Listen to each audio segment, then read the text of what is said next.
don't think it was good, especially yesterday.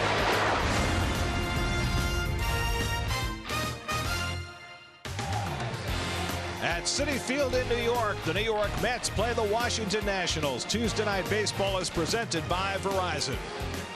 New York Mets baseball on SNY is brought to you by the State Farm agent of the game, Hector Camillo of the Bronx.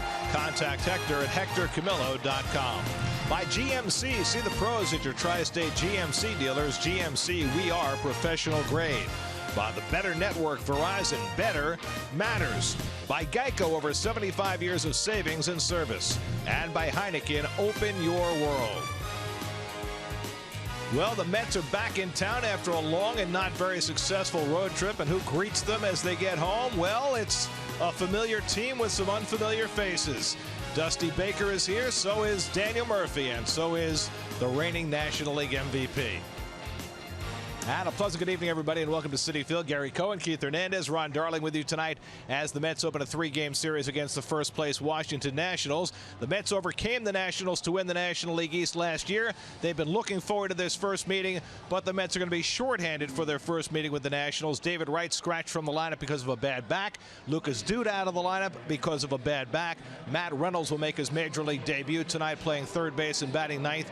Not the way the Mets wanted to go into the series. Well, you know what's interesting? For all the fans that are at the game, this is the first big series of the year, but the manager sometimes has to show caution, and today you only had to think that Wright had a little soreness. He definitely wanted to play, but his manager doesn't want to lose him or Lucas Duda for an extended period of time. So it's a shorthanded Mets team that'll take on the Nationals, who are trying to get a little revenge against the Mets after the Mets beat them out for the National League East last year. You come into the series, you worry first about Bryce Harper, but so much of the attention in this series goes to the former Met, Daniel Murphy. And Daniel Murphy, of course, you got to realize that they probably wouldn't have made the World Series. He pretty much carried the Mets on his back with that tremendous performance in the postseason.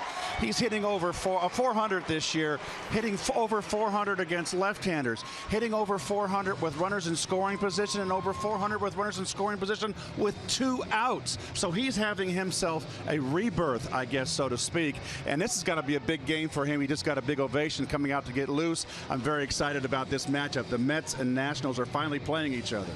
Sandy Alderson presented Daniel Murphy his National League Championship ring today, said none of us would have had these rings without you. We'll look at a tremendous pitching matchup for tonight's opening game of the series when we come back.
Baseball on SNY is brought to you by Verizon. Current Verizon Wireless or Fios customers go to sny.tv/Verizon all season long for access to unique Tuesday night baseball experiences.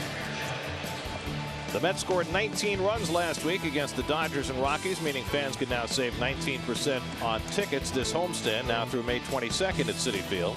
Tickets are available in select seating areas on a first-come, first-served basis while supplies last. To purchase tickets, visit Mets.com/runs. Tonight's Cold Hard Facts brought to you by Clean Crisp Coors Light. Your batting leaders in the National League. Daniel Murphy sitting on top. And that is the task for Noah Syndergaard tonight, among others, against Murphy, Harper, and the Nationals. Well, we knew we were going to have a good pitching matchup, but both of these young hurlers coming off their best game of the season. Syndergaard going 8 innings, hitting those 2 home runs.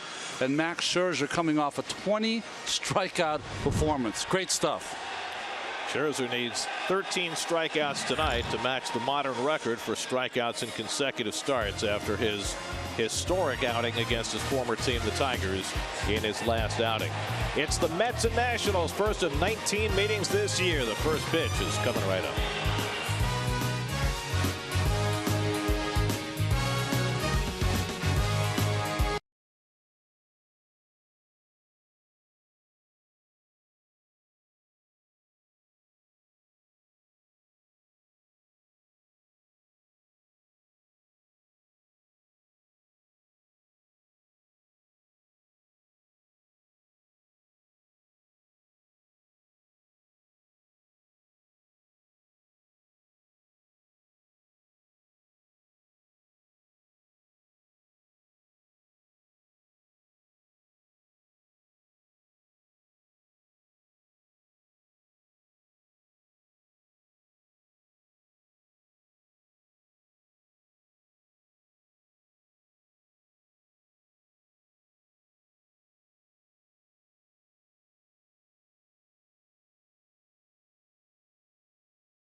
Two pitchers at the top of their games going head-to-head tonight in the opener of the series between the Mets and the Nats.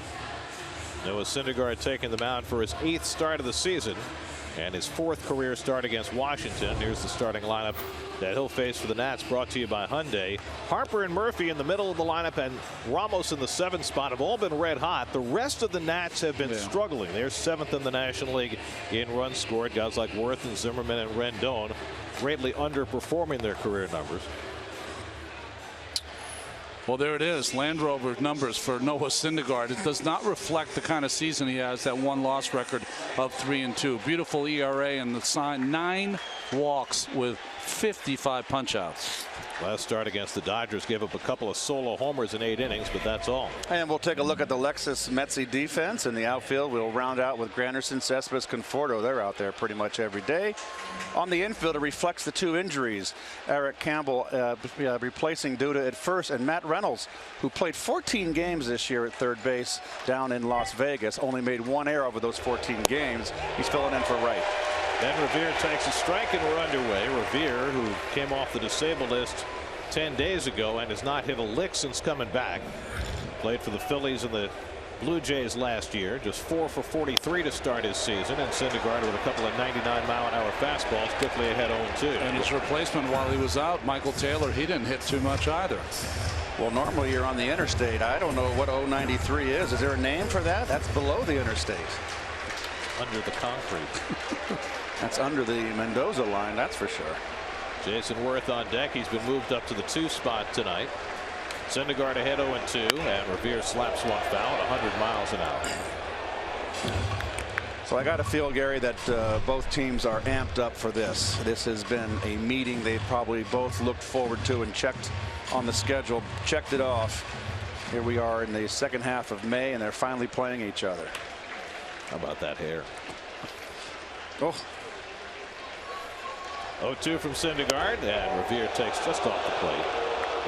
1-2. Well, it's Dusty Baker's first game in this Mets-Nats rivalry. Part of the reason he is here is because of the way the Mets took care of the Nats when it counted last year. Johnny B. Baker. Curveball from Syndergaard misses. 2-2. I thought that I guess you could call it the acquisition of Dusty Baker to manage the Nationals team was one of the moves over the winter that was very much under the radar. Dusty's won everywhere he's been. I think he was the perfect guy to manage this team. 2 oldest managers in Major League Baseball going head to head. Revere hits it back to Syndergaard, and that's the first out of the night. For the record, Terry Collins is 19 days older than Dusty Baker. And they are the deans among Major League skippers. Well, you know, that's 2 years in a row now, because Joe Madden signed last year in the winter. That was the big, I thought, signing of the year, and Baker with the Nats. Here's Jason Worth, and Worth coming off a down year last year. He was hurt a good part of the time, but now 36 years old and off to a tough start this year. And he takes a fastball strike from Syndergaard. Worth at 208 with 6 home runs. On base percentage just .265. Bryce Harper waiting on deck. And the fastball in at 100 miles an hour. And Syndergaard's got his top velocity working tonight. Yeah, I think he's jacked up. Everything's pedal to the metal here. It was 1 year ago today that Noah made his Citi Field debut, got his first Major League victory, beating the Brewers. And Worth able to get a piece of the slider to stay alive. Noah made his big league debut in Chicago, but his home debut a year ago today, and so much has happened in 12 months.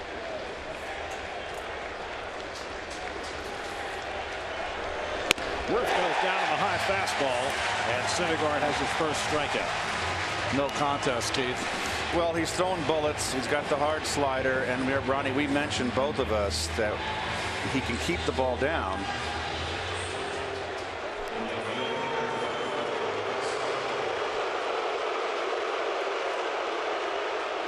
There are a few players in the game today who provoke the kind of reaction that Bryce Harper does. Well, usually all the great ones and the great players get booed on the road, and there's nothing he does to warrant it. He plays hard. He's a little vocal, but he's a hustler. I like the way he plays the game.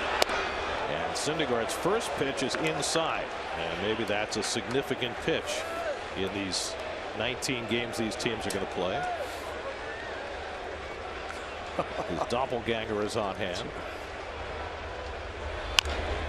Slowly hit. Syndergaard off the mound, and Harper eludes the tag, but Syndergaard makes the play. So Syndergaard gets the upper hand first time around against Bryce Harper. A dominant first inning for Noah. Nats are down 1-2-3. Mets come to bat when we come back.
A little different look with Wright and Duda both out of the lineup. Cabrera moves up to the 2-hole. Eric Campbell will hit 6th.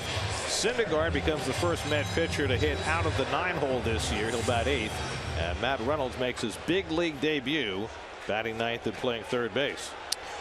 Well, Scherzer this year 4-2, but with a 4.15 ERAs. You see the Toyota numbers. The last time he was on this mound at Citi Field, only threw a no-hitter. Was back on October 3rd, one of 2 no-hitters Scherzer threw last year. Curtis Granderson leads off, hitting just 200 for the year. He attacks the first pitch, hits it in the air to right. Harper going back onto the warning track at the wall. It's out of here! Curtis Granderson for the 2nd time in a week hits the first pitch of the game out of the ballpark.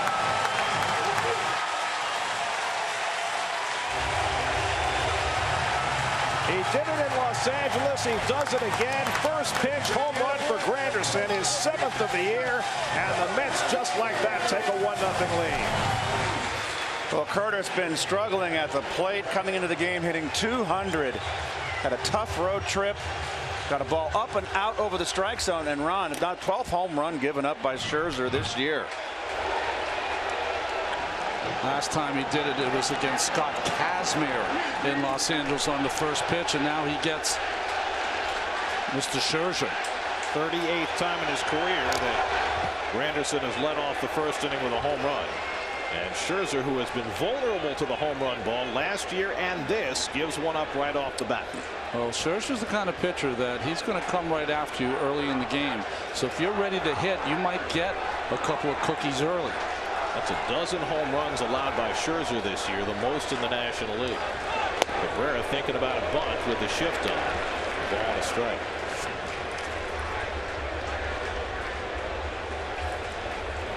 And Mets home run means $2,000 for No Kid Hungry, enough to provide 20,000 healthy meals courtesy of Citi.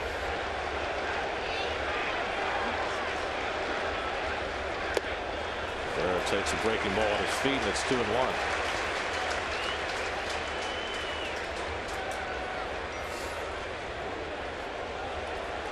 Third leadoff home run this season for Granderson, who set a Mets club record last year by doing it 7 times.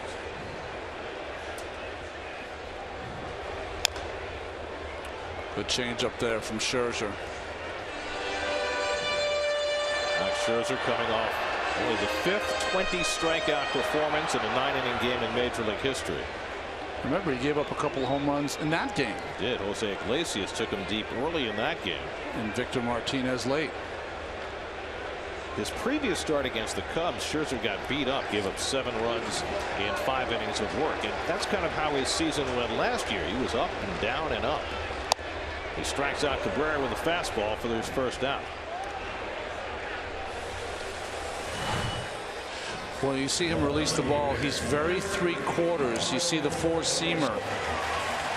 But I think he's got the quickest arm action from when he brings the ball behind his head to letting it go. That's where he gets that 95-mile-an-hour gas.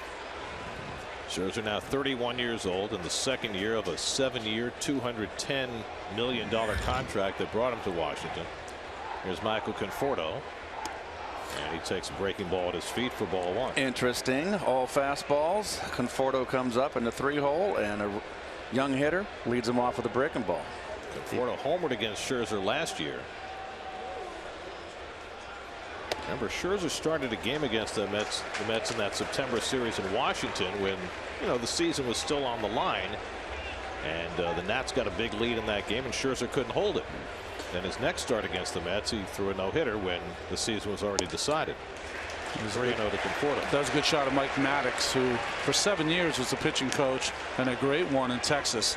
Now has moved over here to Washington. 3-0 to Conforto with Cespedes on deck, and he walked him on 4 pitches. And a look at the national defense brought to you by Coors Light.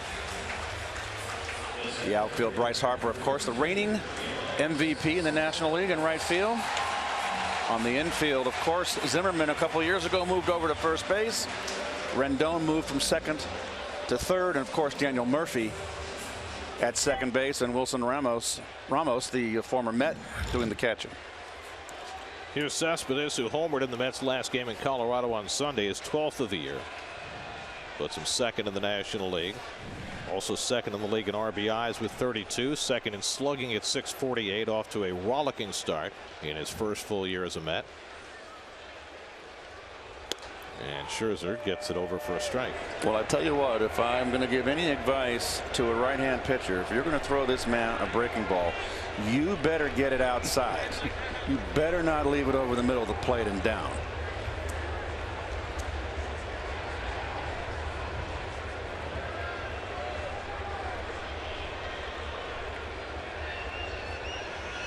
And he gets hit by the pitch. A fastball inside hits Cespedes.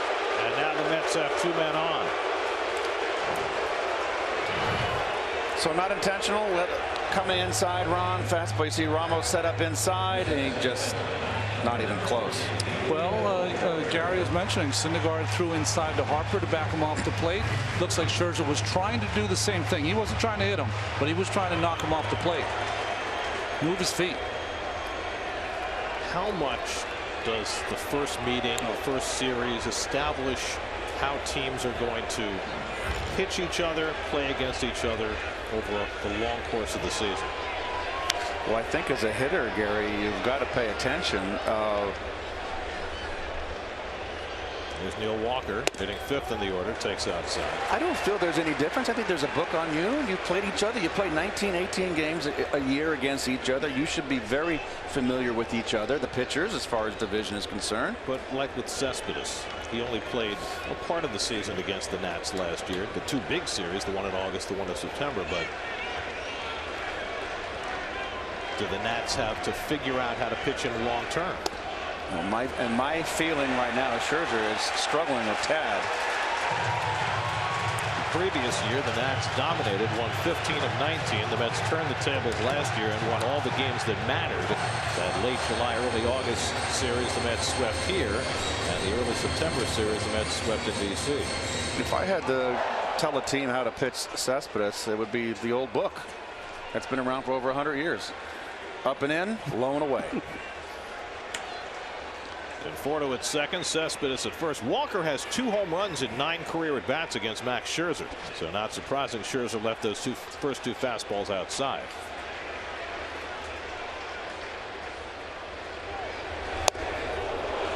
Showing the changeup, and it's 2-1. The first good changeup that Scherzer's thrown to a left-hand hitter, Ronnie. He's bled that changeup outside corner. That one he got more over the plate. Strike. You got Eric Campbell hitting 6th in the order. Unusual lineup today, so a little different pattern here for Scherzer as he faces Walker with 2 on. You know, the interesting part, though, with the new manager and new pitching coach, the manager, very little to say with what goes on with the pitchers on the mound. Mike Maddox is one of the higher echelon coaches in all of baseball. He'll have everything to say about what the game plan is against Mets hitters. Espinosa keeping Conforto close at second. And Walker fouls one back, 2-2. But with a guy like Scherzer who's been around as long as he has, how much does he contribute to creating his own game plan? Well, he does. I think he knows exactly what he wants to do, and also I think Mike Maddox is going to spend the first 10 starts or so trying to get to know these pitchers also and know what they like to do, what they do under pressure. I think that's part of the learning curve also. Well, so far so good. The Nats pitching staff off to a great start, second in the league in ERA, first in strikeouts. 2-2 to Walker. Scherzer spent a lot of time worrying about Michael Conforto, who's not a base stealer, taking a lead off second base. What happens with Max Scherzer, if he's watching him pitch enough, he likes to come to the stretch and hold the ball for a 2 or 3 count thing. That is his deal before he delivers it to the plate. So when people are on base, the frenetic working Max Scherzer slows down to a snail's pace.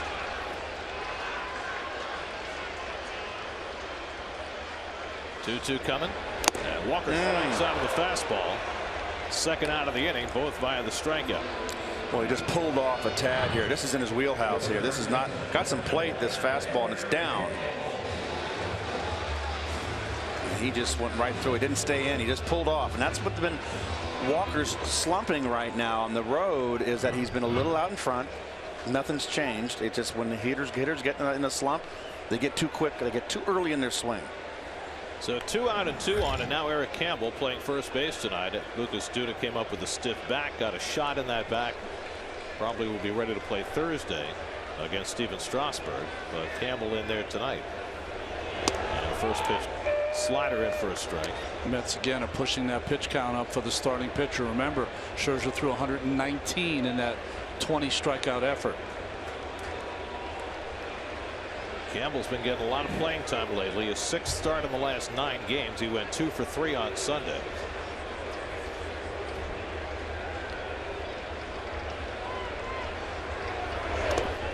And slider off the plate, a ball and strike. So pretty funny that Granderson hits the first fastball from Scherzer over the fence. He spent the rest of the inning here mixing in his changeup and slider. Almost like he took him off his fastball a little bit.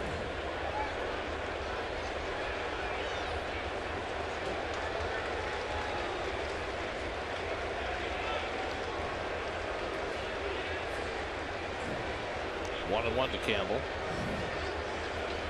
And Eric strokes one foul. 1 and 2.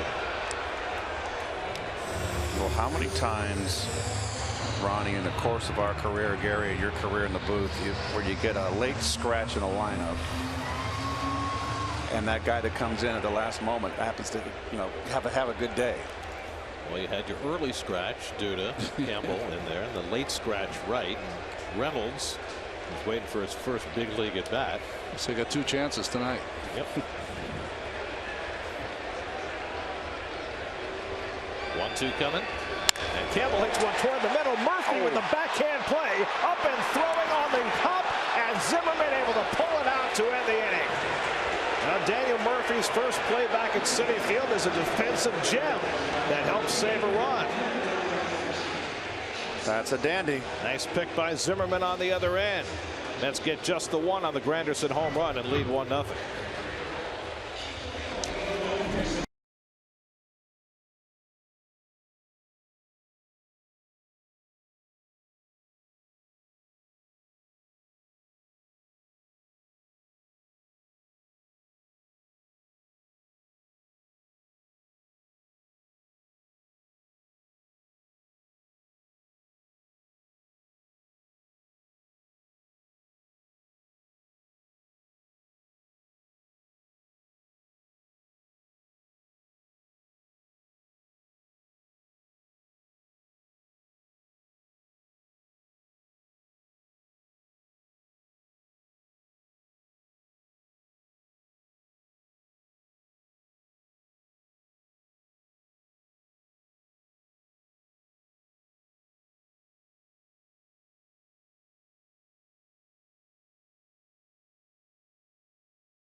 Player at Citi Field, and he's already shown off his defense.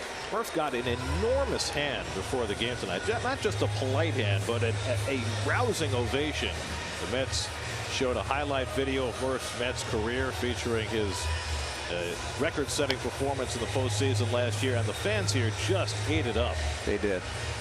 And I'm happy for Murph. It was like Caesar coming home to Rome for a triumph.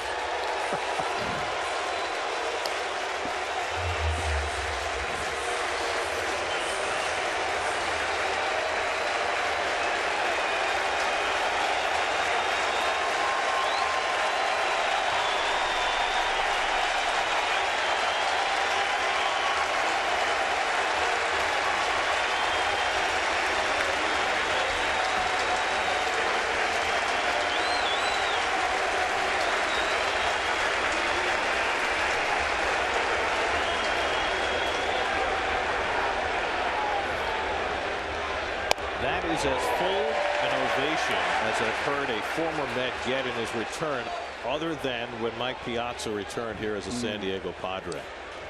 That's quite a tribute to Murph and what he meant to these fans. Well, it's a special moment for a player.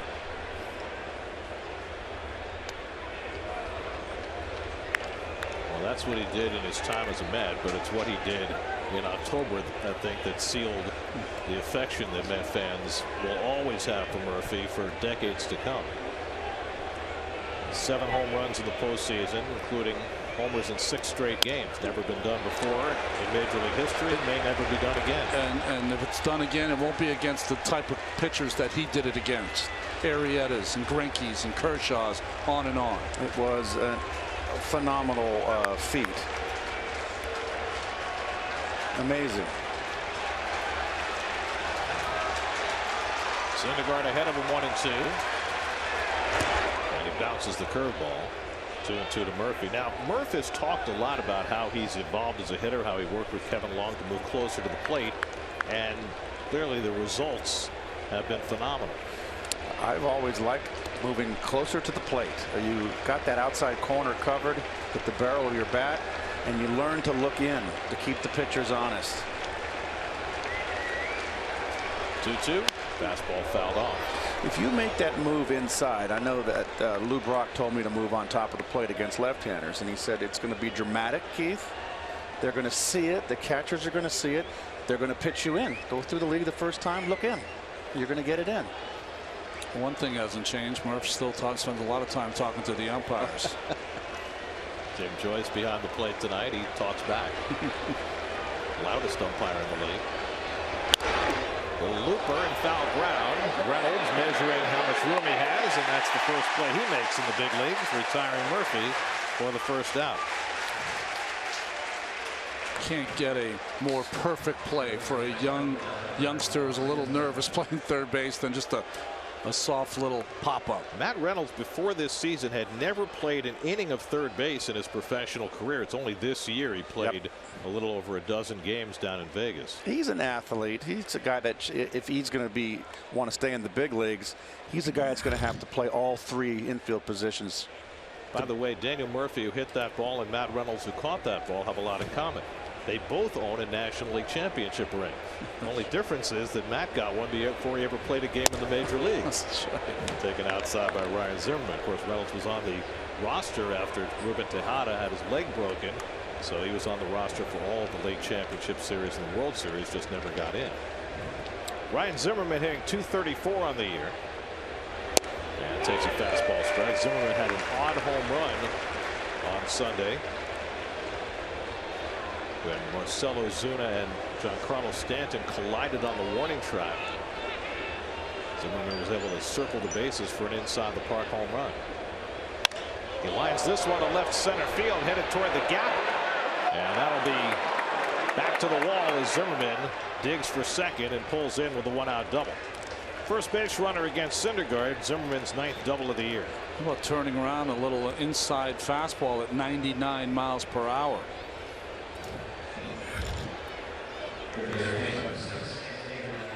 Well, I've seen it's gone around the league now that, we got a guy throwing here that triple digits and high 90s, and as a hitter, you're going to go around and say, okay, I can't wail on a guy like this. I'm going to have to be more precise with my swing.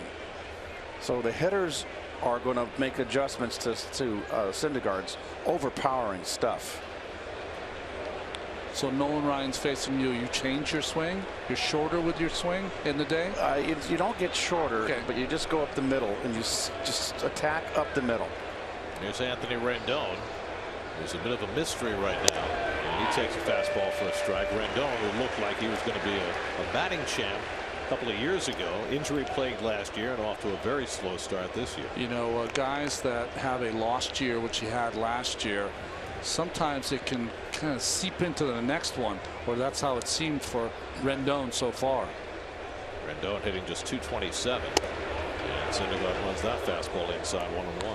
You like that Syndergaard's pitching more in today? I do. Yeah. I do. He throws hard enough. It gets a hitter's attention when it's in there in the high 90s.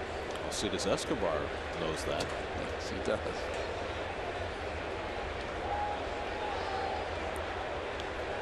Rendon still just 25 years old, and sky's the limit for him if he can get it back. Slider off the plate. It's 2-1. Well, he had that one series here. Remember at Citi Field in 3 or 4 games? It seemed like he had a hit every single time up. Wilson Ramos, who's not only killing Met pitching these days, but the rest of the National League is on deck. Zimmerman at second and 1 out. 1-0 Mets in the second. And Rendon cracks one to the left for a base hit. Zimmerman to third. He'll be held up there as Conforto got it quickly. And so back-to-back hits for Zimmerman and Rendon. And Syndergaard has found trouble here in the second. First and third, 1 out. A little upper tank view there and a rip to left field. Hit too hard. Zimmerman doesn't run like he used to. He was never anything but an above average runner, but he's definitely slowed with a little age and injuries. Gary, did you say something's wrong with Zimmerman and Rendon? Doesn't seem it right there, right? two bullets. Two very talented players who've just gotten off to slow starts. So now it's Ramos who's gotten off to the hottest start of his career. This is a guy who hit .229 for the season last year, but off to a .350 start, and Met fans know about that because he's always hit well against the Mets. First and third and 1 out.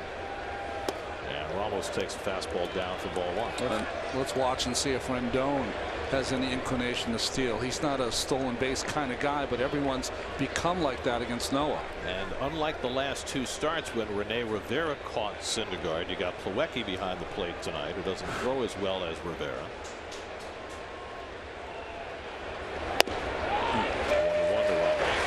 Ramos has been one of the few good clutch hitters on this ball club, hitting .393 so far with runners in scoring position, 11 for 28. Opposing base stealers for Noah Syndergaard's career are 29 of 32, including 14 of 16 this year. Rendon has 4 steals and 5 tries this year. Double play ball. Walker to Cabrera. Back to first. Double play. Side retired. Syndergaard gets what he needs after a couple of hard hits, and he's got a 1-0 lead in the second.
The bottom half of your body to the top half, and there's not a lot of movement down there because he is so big, 6'6", 250.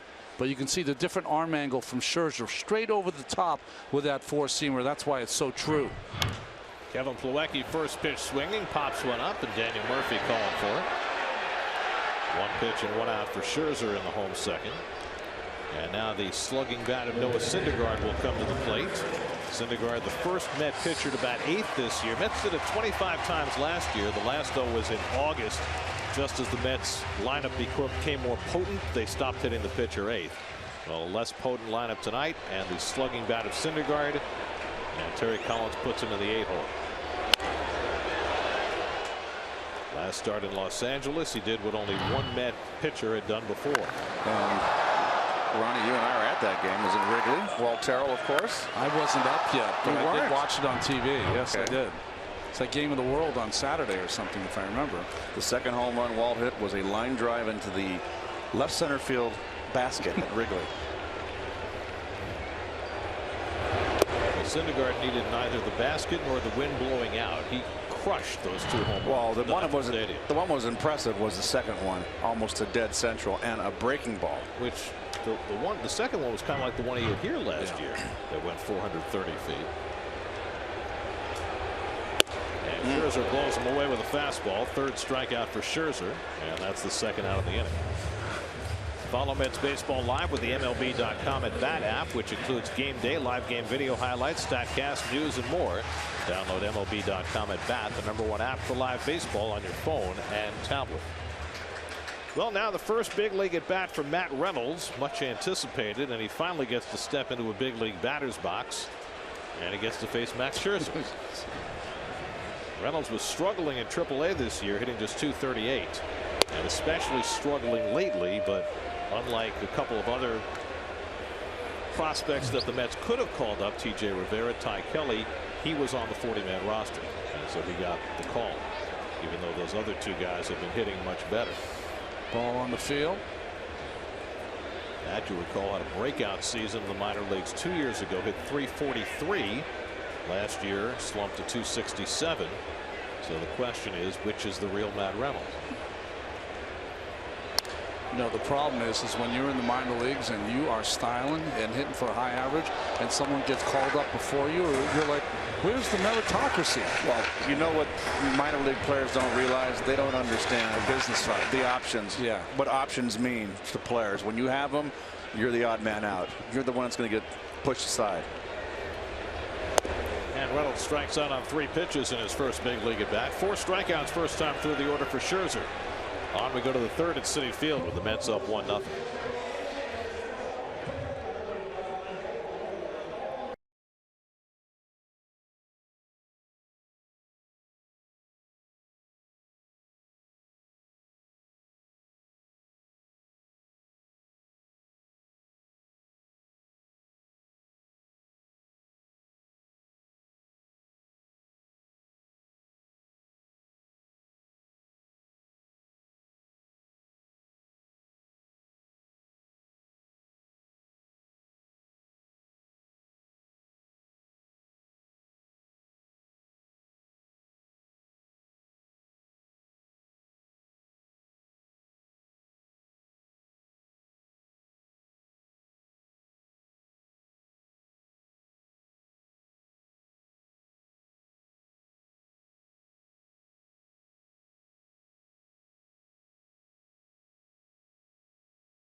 John Hine will get you ready for tomorrow's Mets-Nats game. Bartolo against Gio on Loudmouths, presented by Cheapo Air, tomorrow at 5:30, only on SNY. Bartolo and Gio sounds like And Cheapo. That's right. It's all of a piece. Oh my goodness. Espinosa no longer quite as shaggy as he was in that picture. Looks like one of the Smith brothers. The cough drop. kind of a bird's nest in there. Espinosa now the full-time shortstop for the Nats. He might have been their best defensive shortstop option all along when he and Desmond was there. But over the course of his first 5 years as a Nat, he only got 50 starts at short. But we saw almost all of those. It seemed like, remember when Desmond was out and we saw him play against the Mets, he was outstanding. That's the position he played at Long Beach State. Well, it's working out well for Desmond, who had a dreadful last year in a Nats uniform, but he's playing very well in Texas. In fact, they're even playing him in center field now. They sent Delano DeShields Jr. down. Slider misses in tight. 2-1 to Espinosa. Scherzer on deck, and then Ben Revere in the third. Espinosa is some kind of strong. He just does not make enough contact. He hit 13 home runs last year, 3 so far this year. He gets jammed and fouls off the fastball. 2-2. So you want to be a big league skipper? Freddie Gonzalez got fired by the Braves today. They brought up their AAA manager Brian Snitker as the interim. First game in Pittsburgh, first inning, Pirates score 7 runs. Oh, ouch. Well, try the nightmare in Atlanta. 9-28 got Freddie fired, although I don't know what they expected with the roster they put together. And Syndergaard with the slider strikes out Espinosa for his second strikeout of the night. 1 out and nobody out. Let's check in with Steve Gelb. Steve. Gary was speaking with some people around the Nationals today, getting a feel for the difference this year with Dusty Baker as the manager as opposed to Matt Williams. And clearly there's a different vibe. And obviously everyone talks about how different Dusty Baker is with the players. But it's also something to be said about how he has been able to feel out the games a little differently than Matt Williams, according to people around the team. A perfect example is that Williams was so structured in what he was going to do. He had a 7th inning guy, an 8th inning guy, a 9th inning guy, and nothing deterred him from using those guys in those spots. Very different from Dusty Baker, who on Friday brought in Felipe Rivero in the 9th inning to start the 9th inning because the Marlins were bringing up a lefty. He didn't go straight to Papelbon, actually allowed Rivero to face a righty as well, and eventually the Nats win that game by 2 runs. So very different vibe here, Dusty Baker to Matt Williams. Well, when you got a new sheriff in town, Steve, you know, got new rules. Maybe a little quicker on the draw. Well, I think Dusty's a guy too, also going to make some kind of gut decisions. Not everything is going to be predetermined. Walker down to a knee, throws out Scherzer 2 away.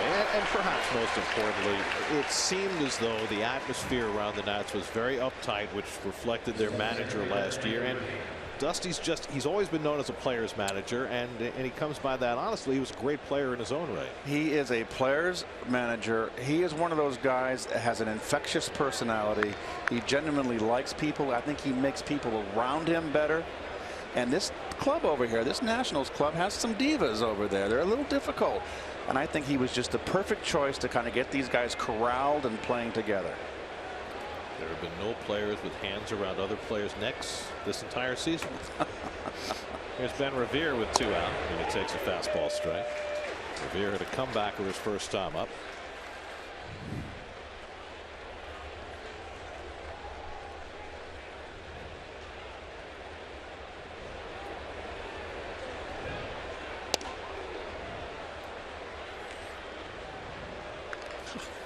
You see Revere shaking his head a little bit.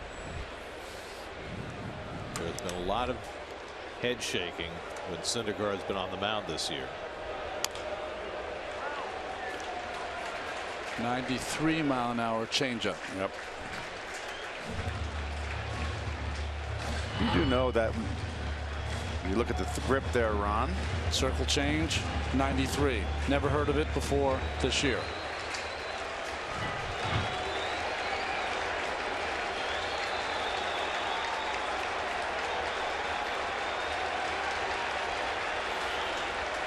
To Revere. Slap foul.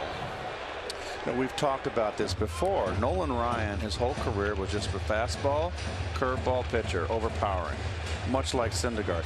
Remember, late in his career, he developed the changeup, That's right, and it made him infinitely more difficult to hit. Well, the slider has been a difference maker for Syndergaard this year, a pitch he didn't even have when he got to the big leagues. Been quite the package. strikes out Revere to end the inning. Nasty slider by Syndergaard for his third strikeout. Noah has a 1-2-3 third. 1-0 New York.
Who hit a home run on the first pitch Max Scherzer threw tonight for the only run of this game.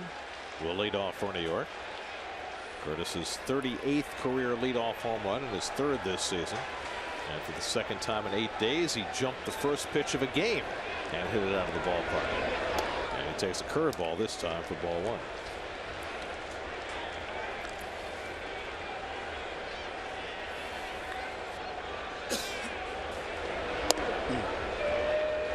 Curtis, when he swings at that first pitch, it's kind of a sneak attack. Yeah. Guy who tends to work long at bats. He's kind of having a repeat of last year where he got off to the difficult start. The first 2 months of the season he struggled. He's actually on a quicker home run pace now than he was last year, even though his batting average is down. Well, you see his first pitch swings, lowest percentage in the National League, so it's always a surprise. And you know something, that is something that a veteran would do. You got 2 aces on the mound here. It's going to probably be a low scoring game. 1 run might make the difference and you go out of your game. Yeah. And sneak attack them. Well, I always go back to Game 4 of the World Series in 2000 when Derek Jeter hit the first pitch of that game from Bobby Jones out of the ballpark. It's just reestablished the series in the Yankees' favor after the Mets had won Game 3. Granderson draws a walk. And it makes sense, right? A veteran player in a big series in a big spot would go against type and do that. Well, if you remember last year, it's almost like Curtis set up the advanced scouts, because once he got to the postseason, he was very aggressive on the first pitch when he wasn't all during the season. Kind of put that who let the dogs out to rest, didn't it? Yes, it did. The Baja Men. They appeared in person. So Scherzer, who did not walk a batter during his 20 strikeout performance last Wednesday, has already walked 2 and hit a batter tonight. Now it's Dribble Cabrera, who struck out his first time up. Of course, the Mets are accustomed to Scherzer in high strikeout mode. Last year when he threw his no-hitter here, he struck out 17, which ties Nolan Ryan for the most strikeouts ever in a no-hitter. Check the defense out now. Daniel Murphy, anything hitting the hole to the left of the right of the shortstop. Daniel's going to have a hard time getting second base for the force. It's down to Zimmerman. The quick toss to second, and Espinosa's return. Scherzer covers for the 3-6-1 double play. I'll tell you what we've seen, what little we've seen when the Mets have played the Nationals since Zimmerman has moved over to first base. You know, it's just the opposite corner of the infield, and the difference is the footwork around the bag. But he does a nice job over there at first base. It still looks ugly throwing the ball, but at least he gets rid of it quickly. Well, the transfer is like he was a third baseman, and you don't get a better 3-6-1 than this. This was textbook by everyone involved. So Conforto bats with 2 out and nobody on. And takes a breaking ball inside. Michael, what I saw on the road trip, and he did not have a good road trip, and it's all a work in progress. He's learning. He's been fishing a little bit for that breaking ball down and in, out of the strike zone. And it's all, you know, you're going around the league for the first time at your first full season. You know, you're getting yourself ready. You're getting a bearing on the pitches that you're going to face, which you hope for, one Conforto hopes for the next 17 years of his life. 17, that's a good number.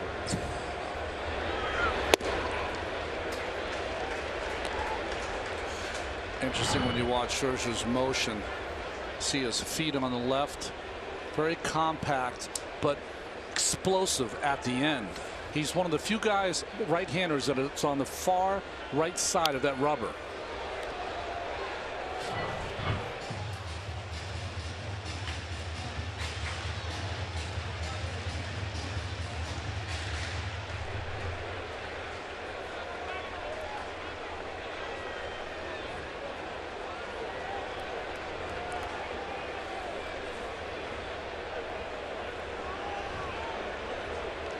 2-2 coming. Conforto fouls it away. You know what I saw from Conforto, Keith, is it started on the last homestand. They started painting him inside with fastballs. Yes. And it's almost like you got a little conscious in there, like you didn't want to get beat in there anymore. And he was starting to miss his pitch away. You start getting worried in, and then you give up your strength. Yeah.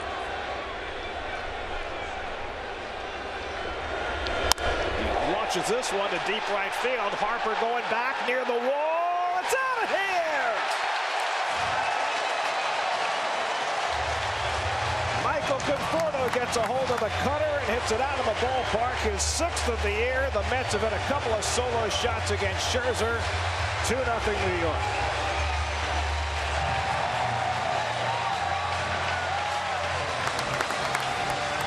Talked about him getting beat in. You better not miss it. Well, a fastball away, prior pitch. Came back with a cutter or slider. And there's the circle on the back of the ball. And it just wasn't much of a pitch. Too much of the plate. But look at Conforto. He kept his shoulder in. And rips a mistake. When a pitcher throws a bad cutter or a slider, it's like a bad fastball. Look at the shoulder in. Beautiful balance.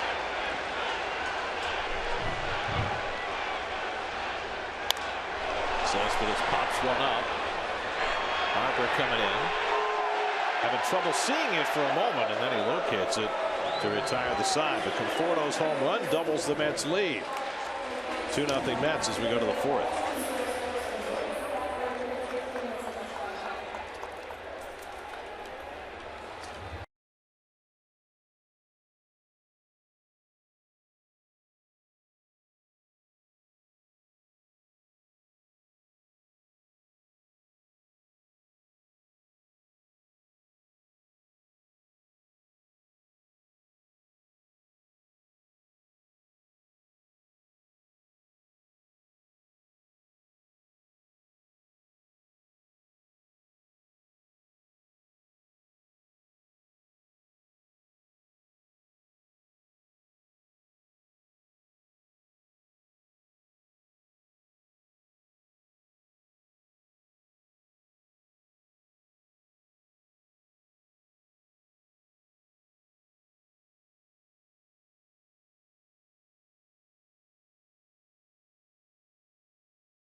Audi A4 in your tri-state Audi dealers.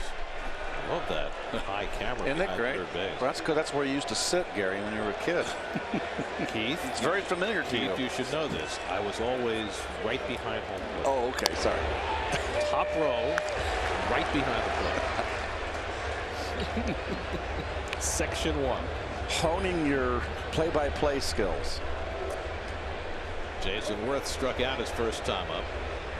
No, I was actually mostly communing with some of the stranger elements of Met fandom during the dark ages of the late 1970s.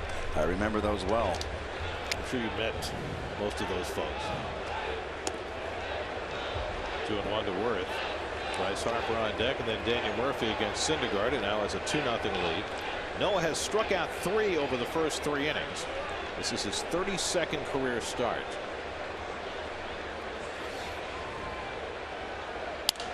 Through his first 31, Syndergaard fewer than 50 walks, over 220 strikeouts.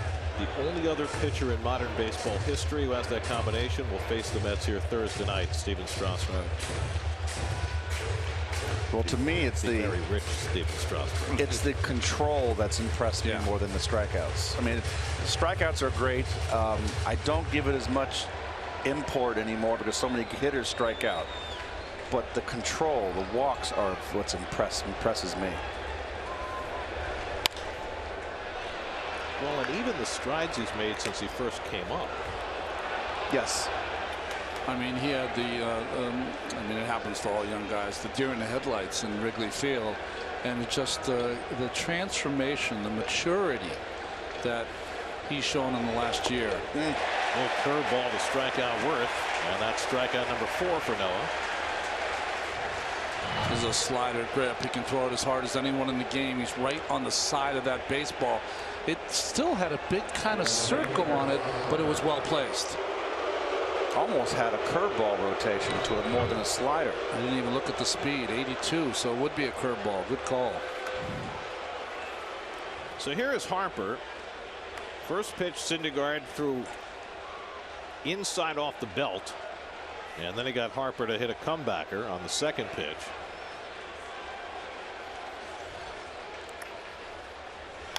And he goes right after him with heat. Now, Harper has obviously been walked an enormous number of times lately, but you don't expect the Mets to do that.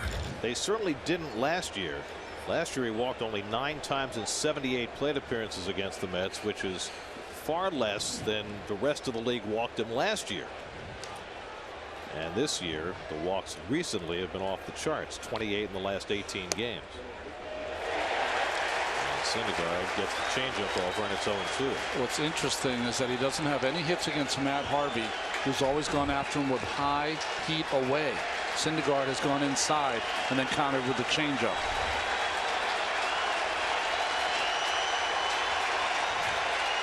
There you go. I love that. Mentioned it earlier in the year, but Syndergaard needs to elevate his fastball. When you're throwing that hard, get that hitter to chase it. It has seemed, though, that Harper over the last couple of years has gotten better at laying off that pitch. That's why he's walking more.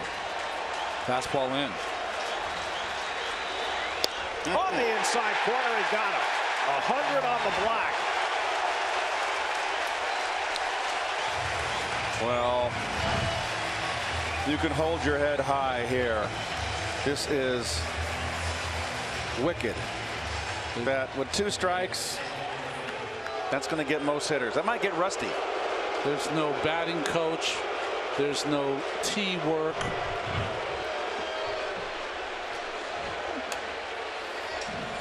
Notice how the cheers have shifted to a mixed reaction for Murph in the space of 2 at-bats. Well, you're talking about Piazza. It took the second home run for them to finally boo Piazza. And then he almost hit a third.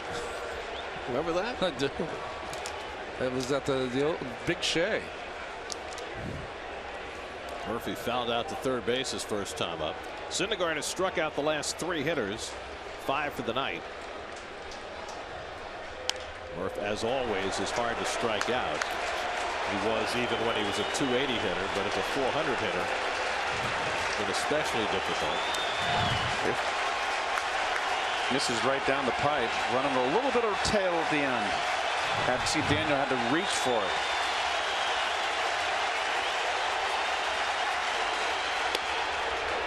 Two to Murph. You notice that Daniel is slightly more crouched than we're used to seeing him. You know why that is, folks? It's called a 100-mile-an-hour fastball. You've got to get down and get ready to hit. 1-2.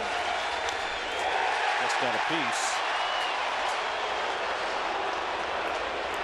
And that really was a foul tip. Oh, my God. Was that a terrible call? That was brutal. Oh.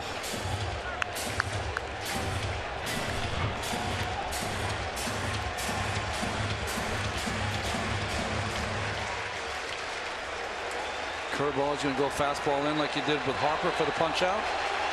No, change up. Murphy able to waste it away. It's a pitch you've got to be careful with a hitter like Murphy. Yeah. Left-hand hitter, good two-strike hitter. He stays back. You leave that changeup over the middle, he can lose it and pull it. But he put it in a good spot. Now's the time to go back in and see where his pots and pans are. Fastball in he wants. Little looper. Walker back, gets turned around, and it falls in for a base hit. So a little dunk shot by Murphy for a 2-out single. Well, I tell you what, the good hitters, that was just well pitched at bat for Syndergaard against the 400 hitting Daniel Murphy. This is a great pitch up and in, and he just inside outs and muscles it out. And when you're hot, you're hot. Ball had a little knuckle on it. It worked its way around away from Walker. So there's the third hit against Syndergaard after he had retired 6 in a row. Now he faces Ryan Zimmerman, who had the first hit, a double to left center with 1 out in the second. And a fastball away. And you can't forget about Murph over there. We've seen him enough over the years. He's been known to do a little unorthodox things on the bases. This would be the right time to try and steal a base. Syndergaard on the mound, 2 out. He had ideas. Had a chance. You're down 2 runs, Gary. You don't steal. Even this early in the game. I want. Even though Zimmerman's been struggling, he has one mistake from losing one and tying the ball game. And you have to concentrate on Zimmerman. When he's going hot, he can take you to right center and right field also. Precisely. That's seen way too much of that, particularly late in games.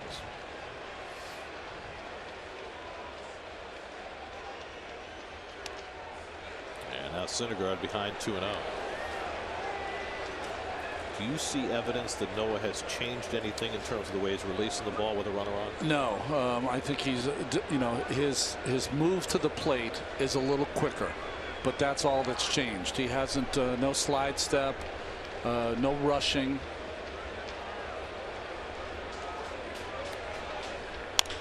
Slowly hit, and it's a foul ball. They had admonished him to try and change his hold times. Well, that's the thing you have to do, but that's very difficult to tell a young pitcher. That's the last thing that is going to come, and you hate to change too much because he's locked in and pitching beautifully. So that'll come, but over time you want to hold it 1 beat, the next time hold it 3 beats, next time quick pitch. I mean, that's how you hold runners close.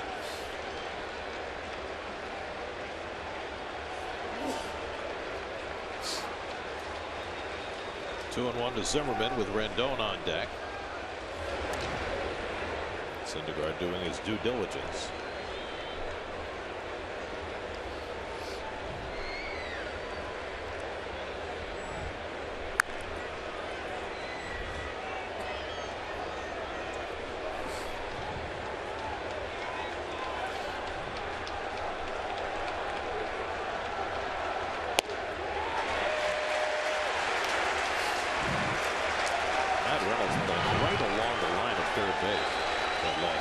Four-seam fastball. Nothing Zimmerman can do. He can't do anything with that ball.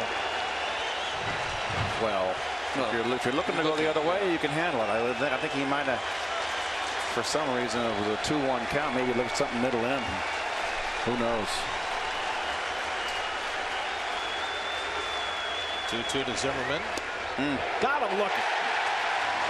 Side retired. 3 strikeouts in the inning for Syndergaard, 6 for the night. 2-0 Mets in the 4th.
Citi Field for the first meeting of the year between the Mets and the Nats. Mets with the upper hand early on a couple of home runs by Granderson and Conforto.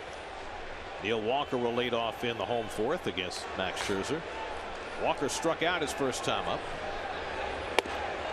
And takes a changeup for ball 1. Walker, Campbell, and Plawecki for the Mets in the 4th. With the return to Citi Field of Daniel Murphy tonight, it certainly increases the scrutiny of Neil Walker, and it's a side-by-side of their respective careers, and pretty close in a lot of areas. A little more power from the Walker side. And certainly that's been the case so far this year. Walker's off to his best ever home run start, but I wonder, because Murphy's retooled his swing, will Murph be the equal of Harper in terms of power when the year is over?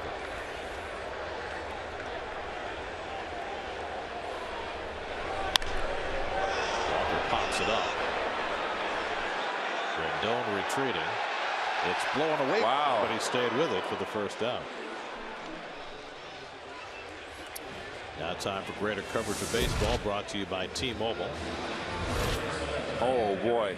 Rougned Odor suspended for 8 games today. Batista got 1 game. Don Gibbons, who came from the clubhouse after he'd been ejected to get involved, 3 games, and Brad Ausmus, the Detroit manager, 1 game. He got 8 days because he took the glove off. That is one of the hardest baseball punches I've seen in a long time. Campbell fouls it off. Well, we were talking about James Joyce tonight, one of the best umpires in the league. This has got to be an umpire's dream. Like the Dubliners. Got 2 great pitchers out there throwing strikes. Ulysses. James Joyce. I got you. Did you read that? Did you read his most famous novel? Did you try to read that? Yes. Yeah. That's difficult. It's very difficult. Campbell out on 3 pitches. That's the 5th strikeout now for Scherzer. How about impossible? How about that? So it wasn't just me that felt that. Okay, thanks. Good change up there. Even the 3/4, he can get that change up to go down, and kept it away from Campbell. So 2 out and nobody on. And now Kevin Plawecki, who popped up his first time up. It was a very encouraging road trip for Kevin Plawecki, and it looks like he may be in this job a lot longer than we all thought. Travis d'Arnaud has gone to California to work with his own trainer and therapist on his bulky shoulder. Which I find the game has changed in a lot of regards. Yeah, right. I mean, there's no word on a prognosis for Travis and whether the diagnosis is any worse than the strained rotator cuff that they said early on. But the fact that he's not even in Florida and he's gone back to California, that can't be a great sign. Well, that's exactly what happened with David last year. David went to LA almost all season before he came back. Yeah, the back doctor was there. I don't think that would have happened in our day.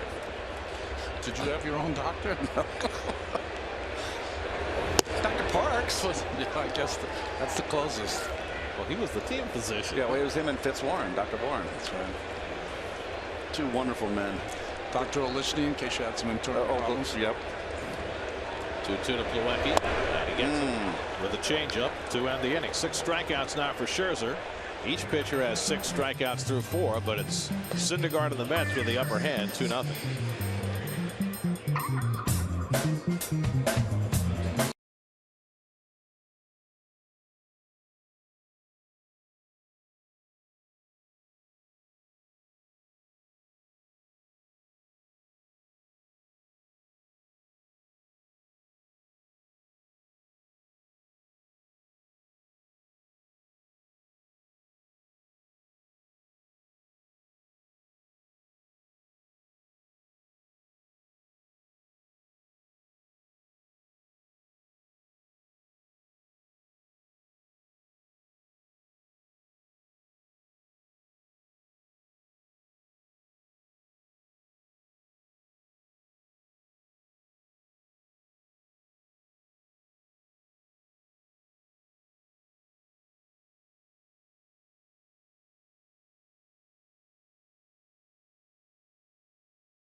Ford, you'll discover why Ford is the total package.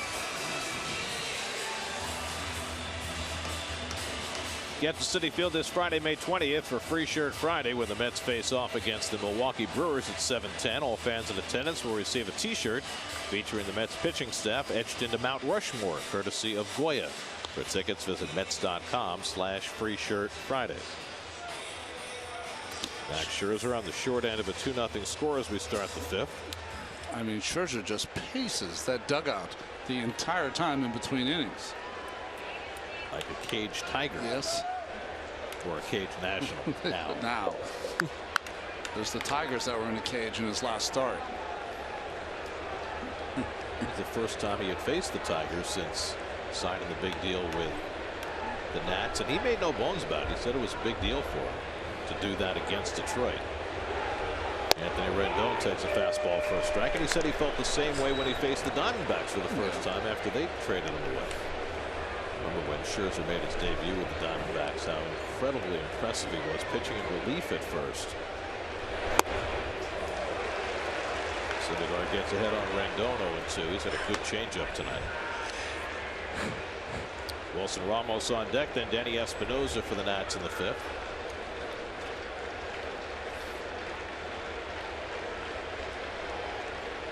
And Rendon can't find the curveball. 7 strikeouts for Syndergaard. That was an overmatch for that particular at bat. Fastball, changeup, curveball. Paint. A full assortment. Look at that, Ronnie. assortment sampler. That is the old moon in the orbit right there. That's the curve rotation.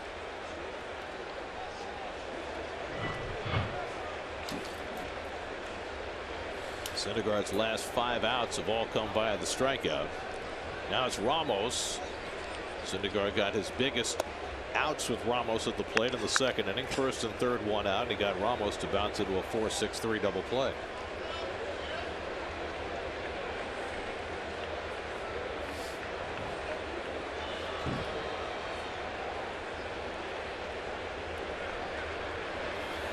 There you go, upstairs fastball. Get those hitters to chase that high one.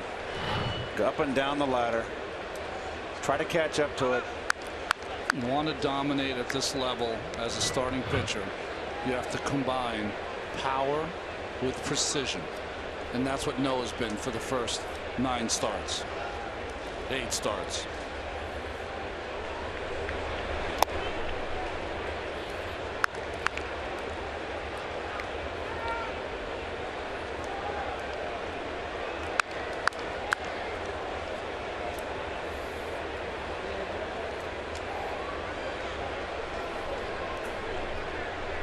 Two-one to Ramos. He's upstairs. And Syndergaard for a rare time tonight is behind. It's his first 3-ball count of this game. Well, this is the first time with a 2-run lead. You think you just have to use fastball away. Hope he hits it to the big part of the field. And he grounds one down to third. Reynolds plays the hop. And the throw is true. 2 out.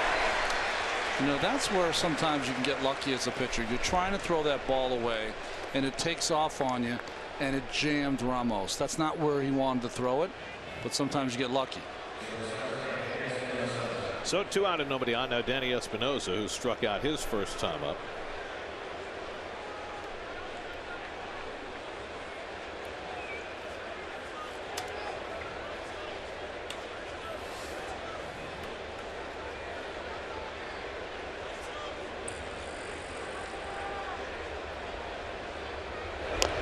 Espinosa trying to butt his way on with 2 out and the pitcher on deck. That's not a good play. Well, if you can get on and you're a lifetime 230 hitter. But he's a home run hitter. And the other thing is get the pitcher up and flip the lineup over. Swing the bat, kid. Are you overruling me? Yes, I am. You've been gone for so long. I feel more power now.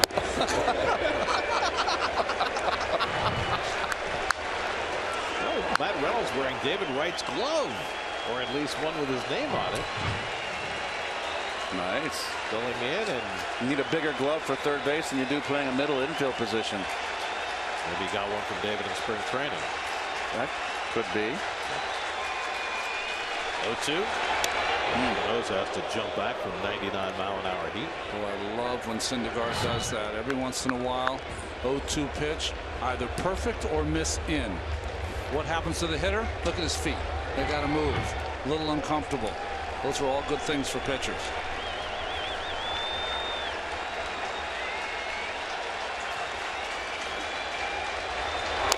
Curveball fouled off his leg. Well, he just got a piece of that. That was a tough pitch to stay in the at bat with right there. It's down and in, breaking ball. Just got a little piece of it. David Wright, a late scratch tonight. His back acted up. He fought Terry Collins on it. He wanted to stay in the lineup, but Terry taking the safe route, took him out, put Matt Reynolds at third. Let's see what happens going forward with David in his back.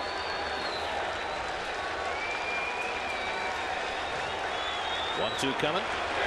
Struck him out.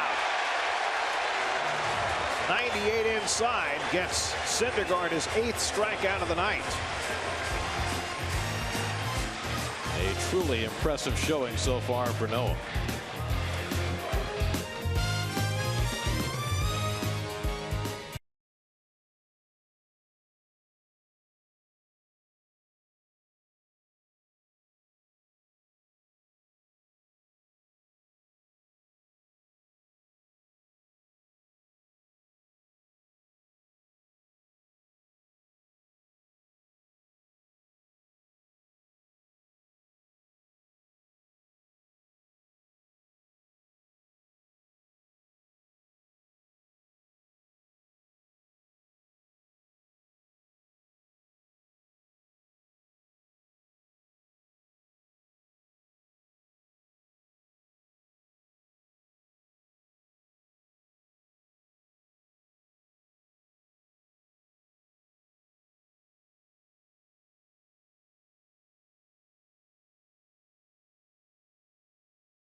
Cologne for the Mets, Gio Gonzalez for the Nats. Coverage begins at 6 o'clock tomorrow night right here on SNY.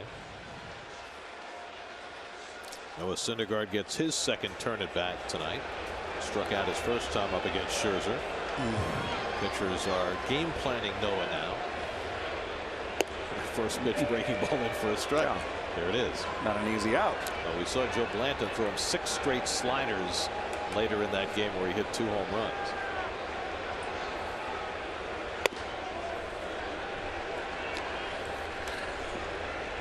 Well, the pitchers are doing better than the guys hitting 8th, so it makes sense that Syndergaard is hitting 8th tonight. First pitcher to do that for the Mets this year.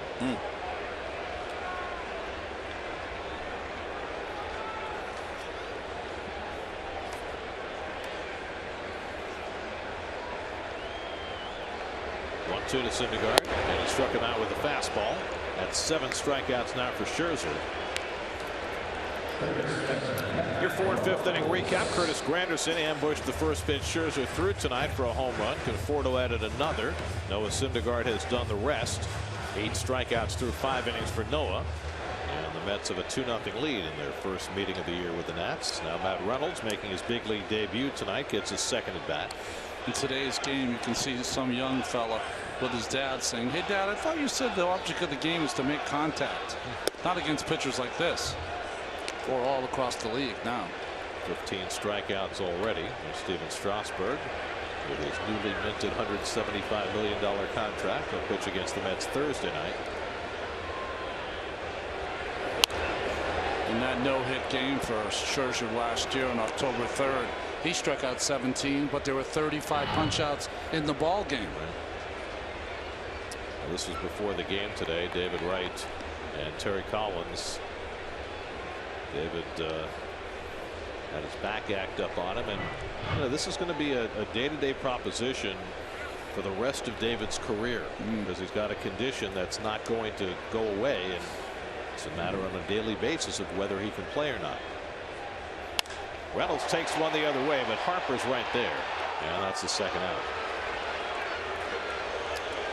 I think the hardest thing, I don't know, Keith, you would know this better than I would. It's hard to be the captain of the ball club and kind of like the foundation of the club, and you can't get on the field to face these top of the line pitchers. You know, your back acts up on you. You want to be out there in these kind of games. These are games you want to play, Keith. Absolutely, and it's usually it happens to the great players when they're older. But you know, David's got the spinal stenosis, and it's crept up much earlier in his career. And you know, when you start, I'm not saying that David is fading, but when you get older and you start fading and you can't play up to the level you're used to playing, it's difficult. And it's difficult for the manager too, because this is his, this is his captain. This is a guy who is counted on to be an important piece of this lineup, and he can't count on his availability on a day-to-day basis. He's tried to plan it and give him days off here and there, but there are going to be days like today when he just can't answer the bell.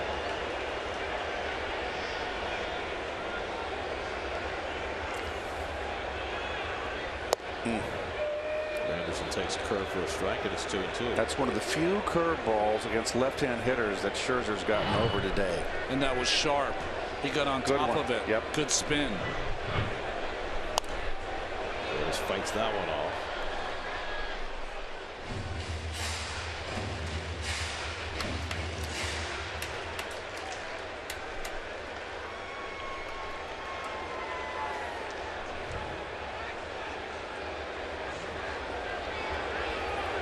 Two coming, and the curveball nubbed foul. Granderson provided the keynote tonight with a first pitch home run against Scherzer in the first. Little backdoor slider.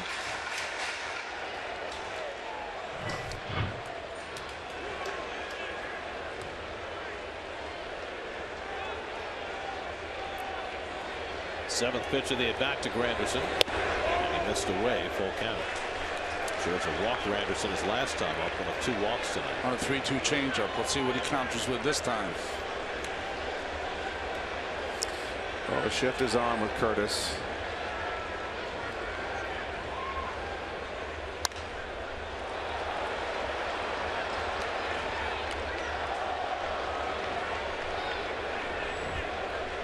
Asdrubal Cabrera would be next.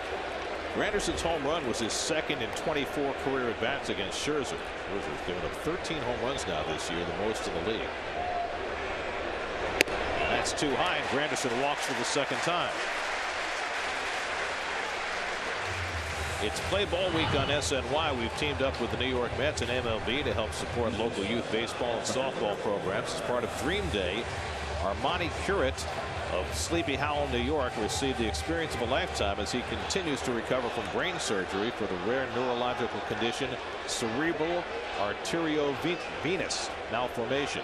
On May 3rd, Armani visited Citi Field, where he toured the clubhouse and indoor practice facilities and met all his favorite players. This evening, he returned to throw out the ceremonial first pitch. It was a slider in the dirt.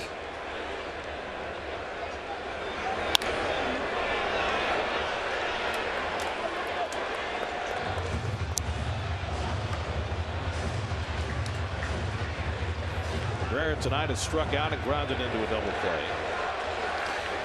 I think Cabrera sometimes gets caught up striding too much into left field and locks up his hips.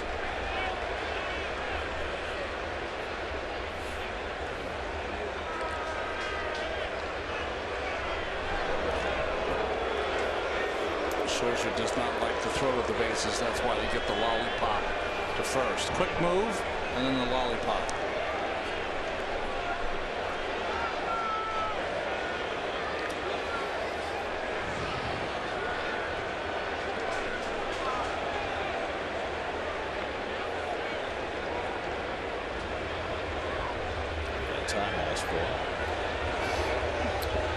Scherzer had 74 pitches in the fifth inning after throwing 119 in his 20 strikeout performance.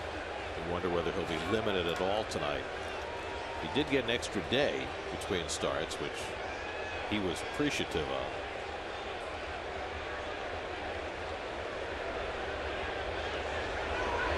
And that one at the feet of Cabrera almost hit him. That's that curveball to the left-hand hitter that he's having a tough time commanding today. Well, it's called for on the outside part, and this is all the way across. He got hurt on the flat cutter, Ronnie, to Conforto, so he's a little reluctant to a left-hand hitter to do that. He wants to get more of that downward tilt. Shortstop hole open for Cabrera with three infielders on the right side. Fastball up and away, 2-1. Pull again for Cabrera too. He can use the whole field though. This might, you know, I know hit and run is it's not part of the game anymore, but you know, a situation, a tight game like this, there's 2 outs. Forget that. Strike that, folks. We're working you back into shape. Catches the inside corner with a changeup, and it's 2-2. Well, it's a nasty changeup. Surprised he doesn't use it more against left-handed hitters, because if you have a shift on, if the left-handed hitter puts this into play, it's going to be on the ground on the right-hand side into your defense. But you also got to remember, hope that the left-hander doesn't drop the barrel down and in and lift it. Granderson at first and 2 out. And again, Cabrera asked for time. Jim Joyce is full of energy. Them invigorated back there. All you have to do is listen to him. Balloon loose. Orange, of course. Because, you know, the fans are true to the orange and blue. Like your tie tonight. Glad you noticed.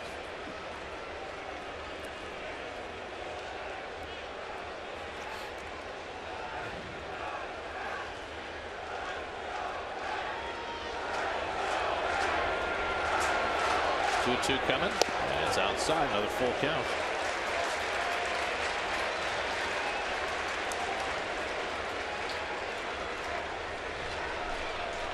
Good to see Dusty back in uniform. Where's his toothpick? He's eating some seeds right now. Yep. Timeout. Zimmerman will play behind Granderson, who will be taking off. 3-2, 2 out.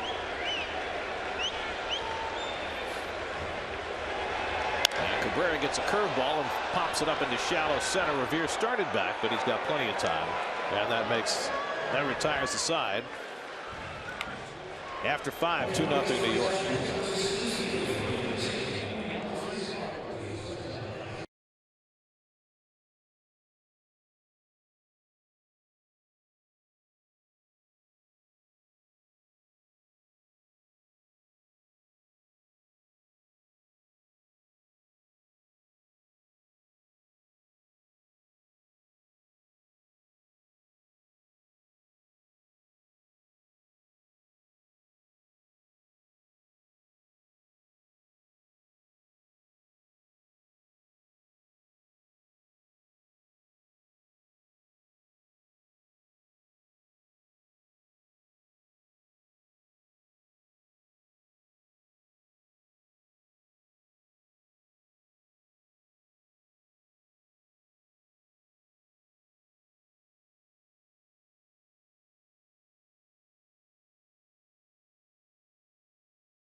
Against Noah Syndergaard, who was struck out 8 through the first 5 innings, working with a 2-0 lead.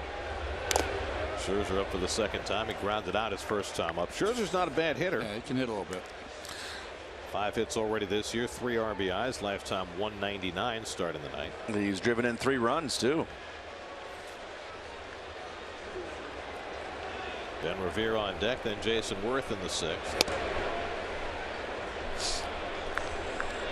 Max is one of the most engaging people you'd ever have a chance to talk to when he's not pitching, locked in when he's pitching. But when you first talk to him, can't notice but that he has 2 different colored eyes. That's the first, like, you lock into that. I know, it's peculiar. It's different, right? Yeah, it's like when you're having a conversation with someone, you don't want to look at a particular part of their, you know, that's, you can't help it with him. It's just so unusual. He is heterochromic. Yep. Syndergaard strikes out Scherzer. That's number 9 for Noah. 1 out of the 6th. Let's check in with the studio. Justine Ward has a game break brought to you by your local Honda dealer.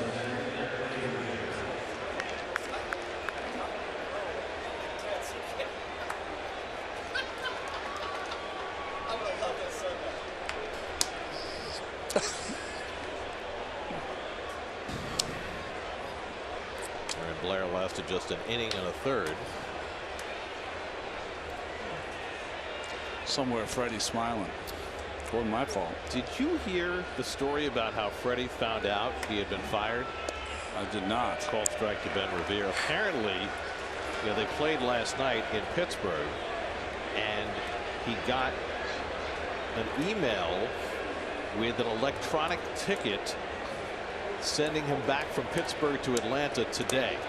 Of course, the Braves are still playing in Pittsburgh today, and that was his first indication that maybe things weren't quite right. They were bringing him in for a little debriefing, but they didn't tell him. He just got the ticket in his email, and that's how he found out that he was getting fired. That's awful.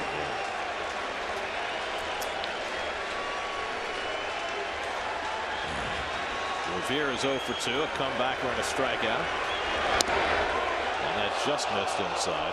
1-2. Jason Worth waiting on deck.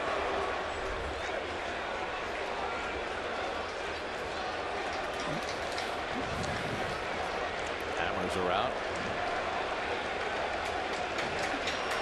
1-2. Punch toward the hole. Base hit for Revere. That's more like the Ben Revere we know. He's been pulling the ball a lot lately. That time poking, breaking ball the other way. Well, I'll tell you what, it's not a bad pitch. It's a outside corner, kind of got a lot of plate, but he stayed back. That is not that terrible a pitch. That's good hitting right there. Fourth hit for the Nationals. Jason Worth will come up with 1 out and 1 on. And now Syndergaard has to be wary of Revere, who has not stolen a base this year. Well, it swiped 31 last year. So my feeling right now, if I'm Noah Syndergaard, I have struck out Worth 2 times and made him look overmatched in both at bats.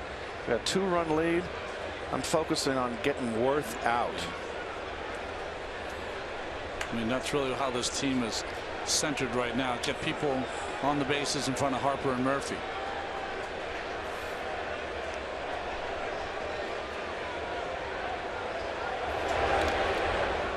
Thing about Revere stealing is if he steals and Syndergaard gets Worth out, everybody else in the world has been walking Harper. The Mets won't. No. Now with a 2-run lead.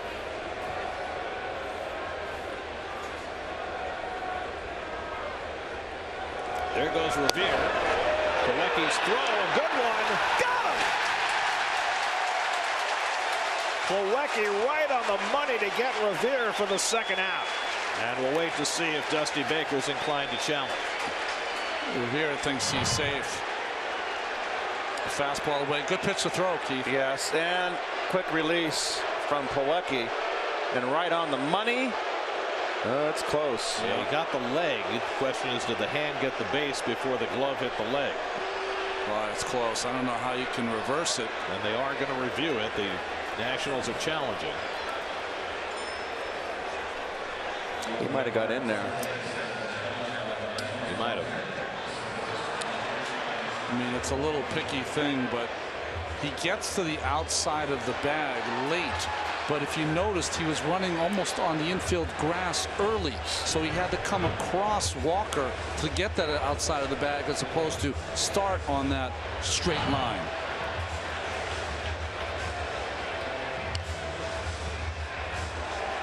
Well, it looks safe there in that shot. He looks safe. It's borderline, but I think if they're inclined to overrule, this is one that they certainly could overturn. Play under review brought to you by Mazda. Driving matters. Only problem with this for your hot pitcher Syndergaard is he's standing out there for as long as it takes for them to decide where they're going to go in Chelsea. Well, I think they're going to throw some warm-up tosses now. Okay. One more look. Yeah, I mean, it certainly appears as though his hand hits the base before the glove hits the leg. That's a nice close-up. Yeah, good shots, guys. Wow. I mean, we're asking the umpires to see this. It took us, what, 8 shots before we kind of felt like he was in there?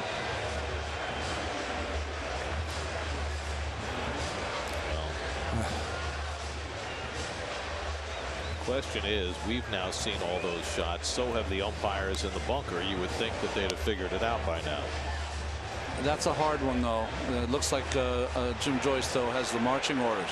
John Rickbeck's crew and Brian Gorman's crew are making the calls. Oh, it's confirmed. How about that? Now, are you a little surprised at that? I know we've seen recently on some of these close ones, the umpires in the replay booth have been hesitant to overturn the umpires on the field, but this is one that I thought was going to get overturned. What do you think? I mean, I thought he was safe with the replays that we got. I don't know what replays they have. I'm assuming a lot of the ones we have. Well, they have at least ours. At least ours. Then they'll have more as well. Well, I thought he was safe.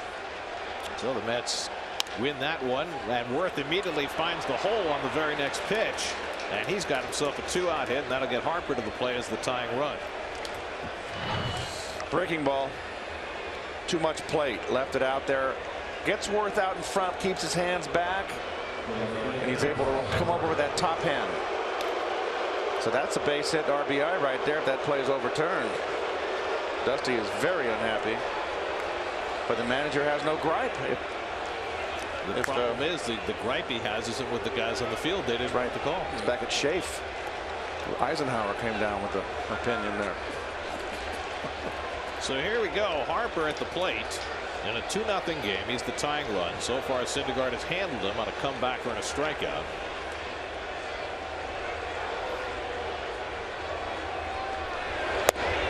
And you got Campbell holding Worth at first base. Would you do that in this spot with a 2-0 lead and Harper up? Yes, I would. Yeah, because you can't just give him second base. Base hit gets you 2-1. You got to hold him on. Got to hold him on, Garens.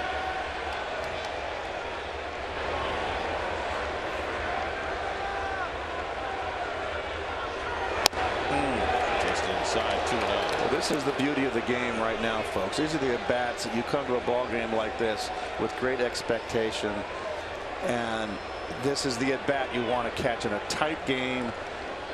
6th inning. The beauty of baseball. 2-0 changeup. A couple of powerful 23-year-olds going head-to-head. And now Syndergaard behind on Harper, 3-0. You know, his first couple of years in the major leagues, Bryce Harper would have swung at that 2-0 pitch in the dirt. He does no longer does that. He would be swinging 3-0. Murphy on deck. Dangerous spot here for Syndergaard. Hit sign? Yes. Harper takes the changeup for a strike. And not a pitch to, if you had the green light, that's one we say in baseball parlance, we spit on it. Now Syndergaard has got Harper all night with that fastball in. Your Harper, you've got to be on a 3-1 count, sitting middle of the plate in. Interesting that the Mets are not playing a full shift against Harper.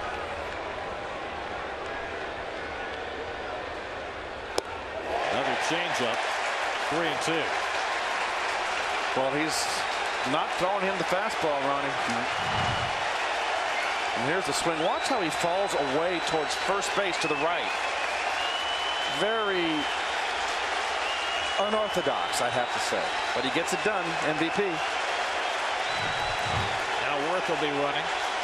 3-2 to Harper.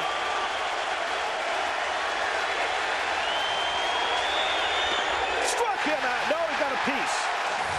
No, he did not. Strike 3. Side retired. 10 strikeouts for Syndergaard, his second double-digit strikeout game of the year. 2-0 Mets.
2-0 lead. Michael Conforto responsible for the second of those runs with a home run in the third. Leads off against Max Scherzer. Oh, reload. Stops the delivery in mid windup. I can assure you one thing, Conforto will not get a cutter in this at bat. That's what he held at the ballpark on a 2-2 pitch his last time up. He walked his first time up tonight. It's a curveball to start. Good one. I mean, it's starting to come. You know, it's like 50-50 now. One good one, one bad one, where it was 2 out of 3 were bad before. Change up in for a strike, 0-2. He's got a lot of movement on that changeup on the inside corner. You see, he's got Conforto to fly out his fanny there. Gets a lot of movement. And Conforto goes after the changeup and strikes out. That's 8 for Scherzer. Sometimes those great pitchers can make you look bad, Ronnie. Look at how he loads it, and he has his hand almost his palm flat before he flips it over. So after 20 strikeouts in his last start, he struck out 8 through 5 1/3 tonight. And now Cespedes, who's been hit by a pitch and fly to right, 0 for 1.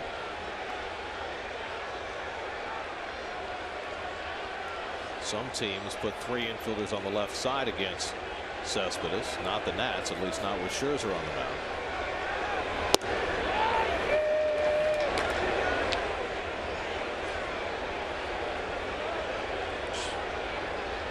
"23 balls in 119 pitches."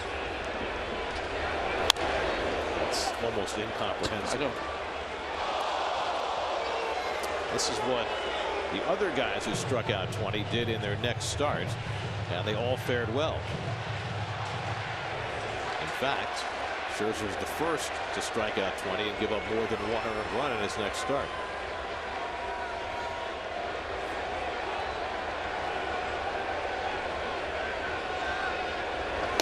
We were saying on the road, Keith, that Scherzer struck out 20 his first MVP year. Joe DiMaggio struck out 20 times all year. I know, it's Big Joe. Game has changed in that regard. Strikeouts are far more prevalent, but we also talked about the fact that striking out 20 in a game probably won't be more prevalent because pitchers don't work as deep into games. You really have to have a no-walk game to get to 20 strikeouts. Popped up. Zimmerman waving everybody else away. And that's the second out. Pitchers love to throw that 2-1 breaking ball to Cespedes. It's almost like he sets him up for it. He missed it that time. That was one to hit right there. That was a hang job right there. See, oh, a little circle change. Right down Broadway, belt high. Boy, he takes a rip, doesn't he? So 2 out now. Walker, who struck out and popped up tonight, 0 for 2.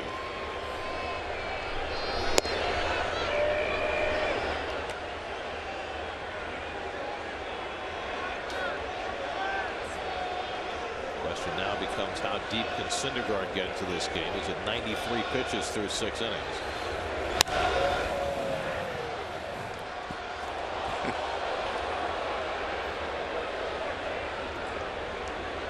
Nobody throwing in the Mets bullpen, so the answer is at least the beginning of the 7th. Yeah.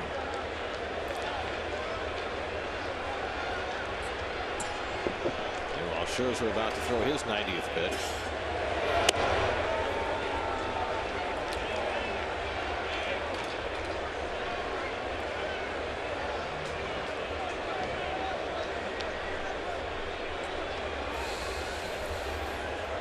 Those 2 hits are pretty powerful, aren't they? And Walker goes down for the second time. That's 9 punch outs for Scherzer. 19 strikeouts in this game, but it's Syndergaard and the Mets with the upper hand. 2-0 as we go to the 7th.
Seventh inning, Noah Syndergaard has held the Nats at bay. He'll face Daniel Murphy to lead off the seventh. Murphy, one of two Nats in the lineup tonight who has not struck out against Syndergaard. He takes the first pitch changeup for a strike. Murphy had a bloop single to right center his last time up, keeping his average over 400 for the year.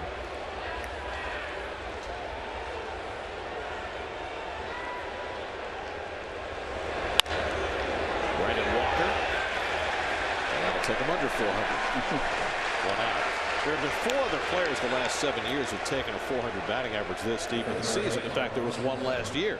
Dee Gordon was sitting over 400 on this date last year. Troy Tulowitzki the year before. Josh Hamilton in 2012 and David Wright in 2012 was over 400 on this date.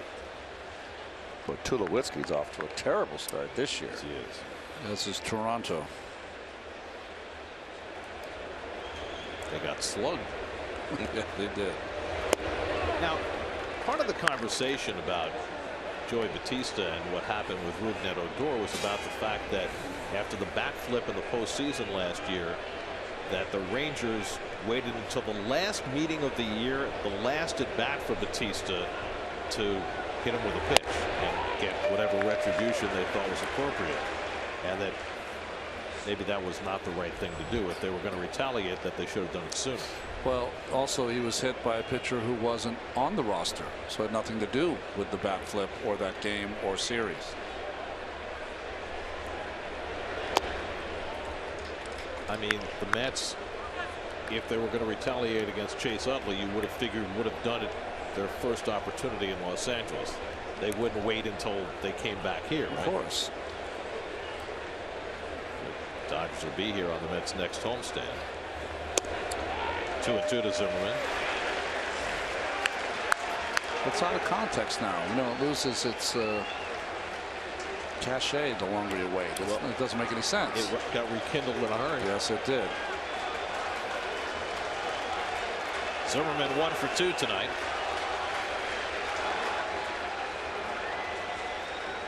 Zimmerman has the Nats' only extra base hit tonight. Syndergaard about to throw his 100th pitch and no hint of action in the Mets bullpen. 2-2. Foul back. Well, this is the best slider I've seen him have since the first couple of starts. It's the best start he's had in a while. SNY Super Slow Motion brought to you by your Mercedes-Benz Tri-State dealers. Mercedes-Benz, the best or nothing. Well, on his last start, Syndergaard went 8.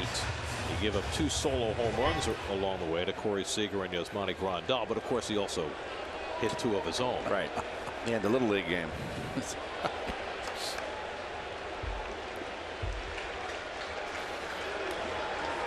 2-2. Line to right of Granderson. 2 out.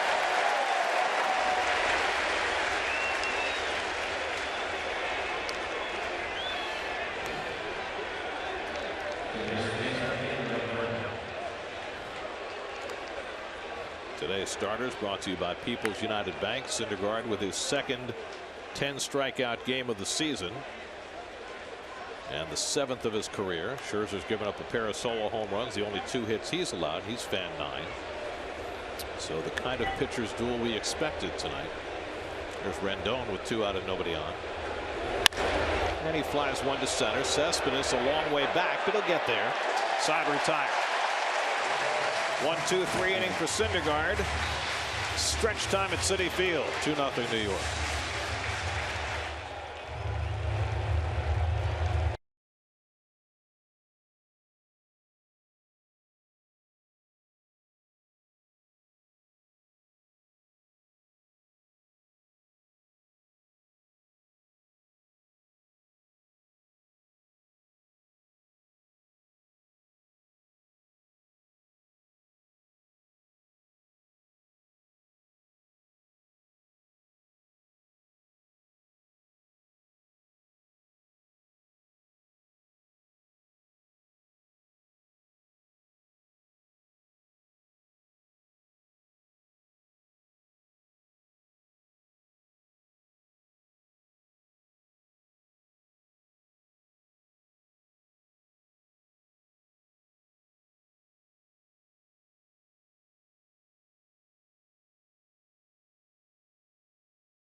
innings. Noah Syndergaard is done for the night.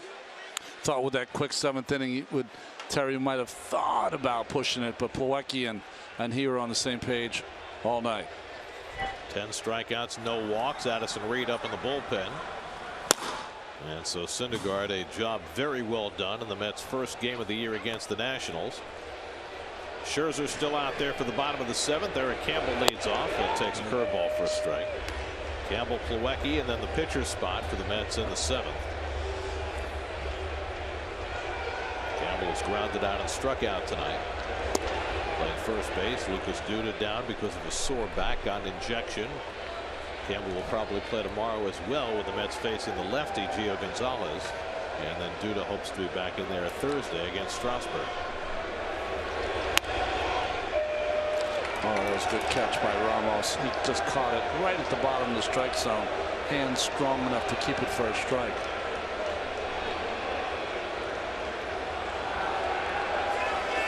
One, 2. That slider, 2-2. All the Mets hitters having a laugh at Syndergaard because they don't have to face him. They were probably teasing him about his hitting tonight. Oliver Perez up in the Nats bullpen.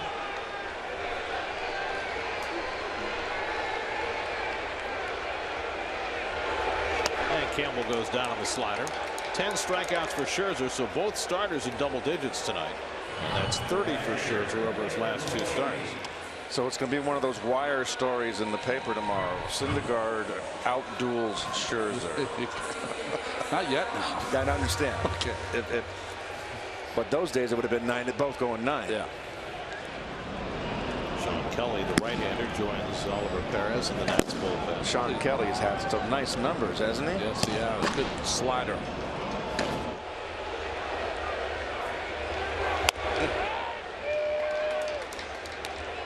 Plawecki's 0 for 2 tonight.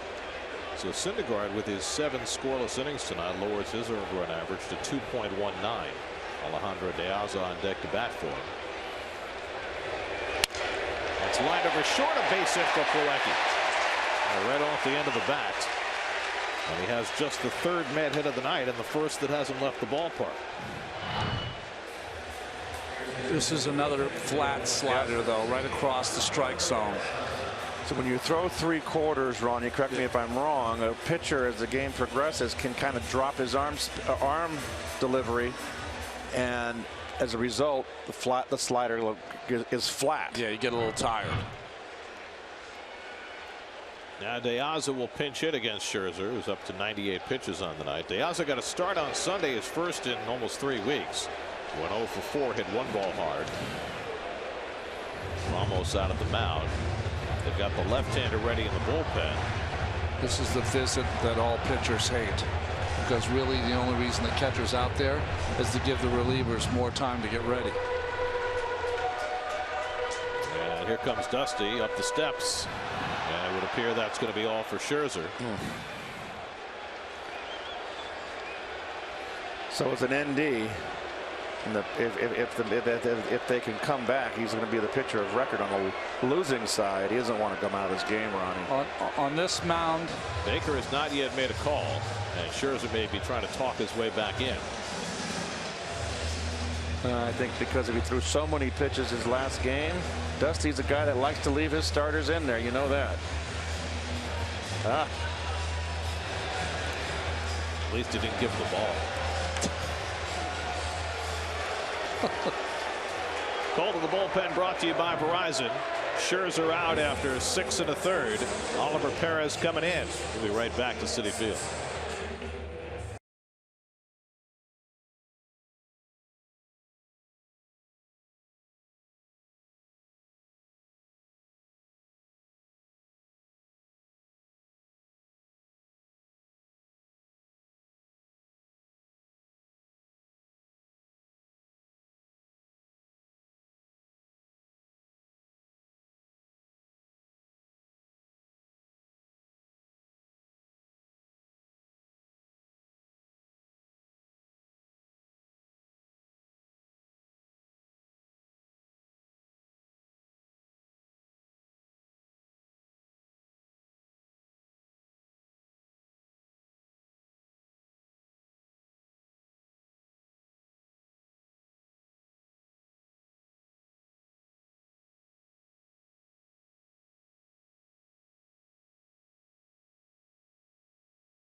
throwers in the game. Going head-to-head in the first meeting of the year between the Mets and Nats. Homecoming, power. Granderson and Conforto with home runs. Syndergaard 7 scoreless with 10 strikeouts. And it's the Mets who have the upper hand in the 7th inning. Scherzer out of the game. Syndergaard done as well. And now the Mets look to add on against the former Met Oliver Perez with Diaz the pinch hitter. Scherzer's last 2 starts on this mound, 15 in the 3rd innings, 3 hits, 27 strikeouts. And it could be 1-1. Yes. Now, if you're wondering why Terry Collins would leave Diaz against the lefty, I think it's a twofold thing. One is his bench is short, and 2 is Diaz is 2 for 5 against Perez. Okay. And I think even if Diaz was 0 for 5 or 0 for 1,000, I think he would leave him in with the lead late because of the bench, Gary, being depleted. David Wright and Lucas Duda both were scratched from the lineup today. Diaz hits one foul. It's like having a bullpen where 2 guys can't go on a particular evening. Wright and Duda, you want to keep them out of the game. So it really leaves him with a 2-man bench, Diaz and Lagares, plus the backup catcher, Rene Rivera. Unless Duda is available, that we can't know.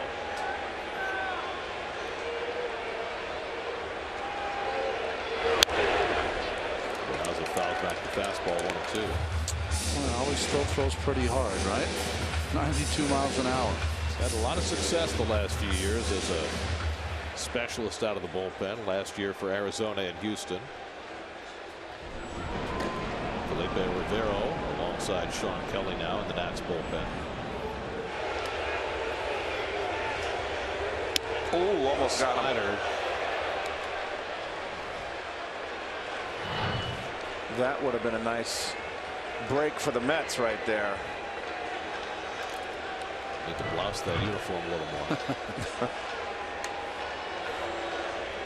Matt Reynolds, the on deck batter. Milwaukee at first and 1 out. And Diaz goes down on the slider, and that's the 2nd out of the inning. New York Mets baseball on SNY is brought to you by Bob's Discount Furniture. Shop in store or online at mybobs.com. By Geico, the #1 insurer in the New York market. And by New York Lottery, take a break from the expected. Play scratch-off games from the New York Lottery. Scherzer keeping his eye on his run. Matt Reynolds up for the 3rd time, struck out and flied out in his first 2 big league at bats. And the backdoor slider in for a strike. Reynolds, 25 years old, came out of the University of Arkansas.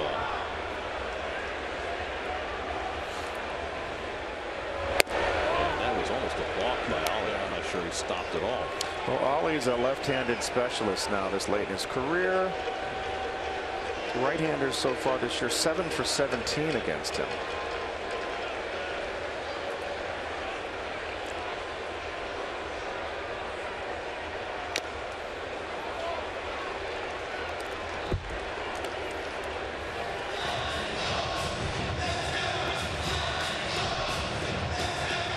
Reynolds was added to the roster today to give the Mets a 5th bench player. Sean Gilmartin was sent back to AAA after 2 tremendous outings out of the bullpen. Addison Reed getting ready to pitch the 8th. And it's just happenstance that Reynolds happened to be here when Wright had to be scratched today, which got Matt into the lineup. Bounces one slowly, Rendon charging. And throws out Reynolds to retire the side. Mets go to the bullpen as we go to the 8th. 2-0 New York.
The only 3 players to be teammates of and managed by Gil Hodges. That's good. That's a good question. Addison Reed will pitch the 8th inning for New York. Such a good question. I'm not paying attention to Addison Reed. No, 18 games for Addison. A big, huge inning for him here to try to get the ball to Familia. Reed last pitch Saturday, a 1-2-3 7th against the Rockies. Wilson Ramos leads off in the 8th. Syndergaard went 7, allowed no runs, 5 hits, no walks, 10 strikeouts. Lowered his ERA for the season to 2.19 and in line for his 4th win. If the Mets bullpen, which has been splendid, can get him 6 outs. Ramos is grounded out twice, once into a double play.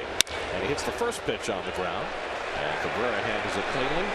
1 pitch, 1 out for Addison Reed. I tell you, just continue to love the defensive play of Cabrera. I even think Bud Harrelson at home, if he's been watching Cabrera, would love it, his fundamentals. Jerry Blevins staying busy in the Mets bullpen. If anybody gets on in this inning, Ben Rivera, left-hand hitter, would be the 4th man up. Pitcher spot is due up next, and there's plenty of left-hand hitting in that dugout. Stephen Drew, Clint Robinson. But it's Michael Taylor, a right-hand batter, who comes out on deck. There's a call strike to Espinosa. How do you figure that? I don't know. He's got some power, tremendous power. But he really hasn't been hitting well. No, he has not. And it's not as though Reed has been susceptible to right-hand hitters.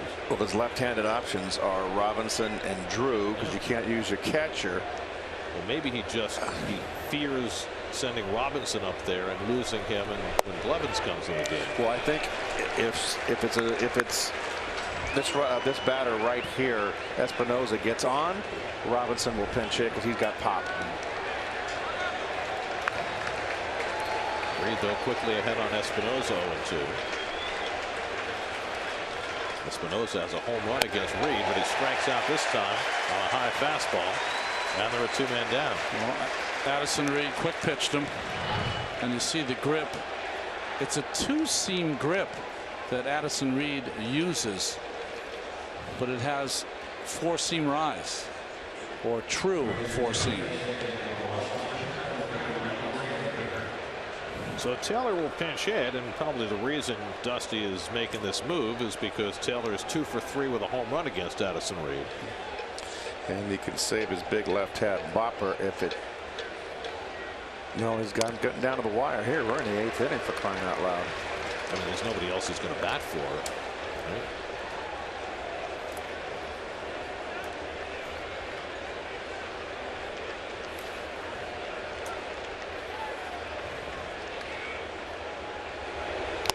Taylor foul tips it, and it's 0-2. Right there, Rivero getting set to pitch the bottom of the 8th.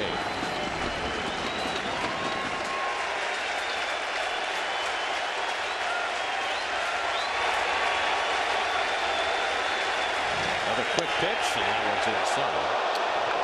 You noticed one thing that the Mets bullpen does than most bullpens around? They pitch quickly. It's stark when you see other teams. 1-2 to Taylor.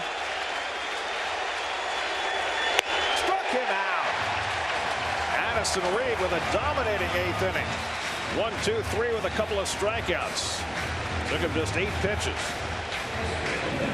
To the bottom of the 8th, 2-0 New York.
of New York dressed as his alter ego, Thor, on an all-new episode of SNY.TV's digital series, The Amazing Life, presented by Coca-Cola. Check out the full episode and more at SNY.TV/Coca-Cola.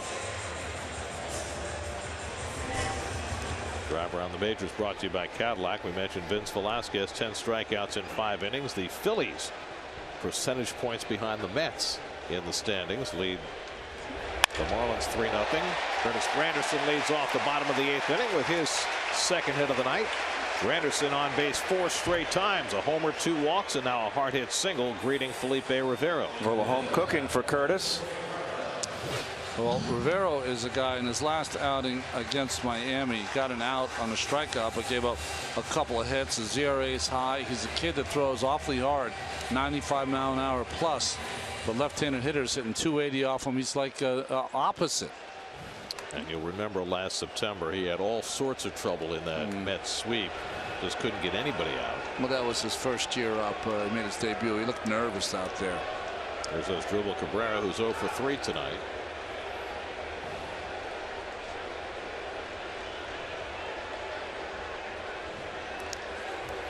So Granderson, who had been struggling big time coming into this series, on base 4 times in a row after delivering that first pitch home run to start Scherzer's night. Well, Rivero has been more effective against right-hand hitters, but he's given up 2 home runs to the righties. Double play ball to Rendon, and a tough throw from Murphy to handle, and he does not turn the double play. Well, Rendon really put Murphy in a mess with a wide throw, and Murph did well just to handle it and get the throw away to first. Well, Rendon makes a terrific play on the ground on the hot smash, but you're right, Gary. That might have been a double play if Zimmerman stayed on the bag. But Murph made a heck of a play just retrieving that ball, making the throw. Nats don't have a challenge. They lost their challenge earlier. The question is, did that's a double play. But they can't challenge, so it's up to them to convince the umpires to look at it on their own.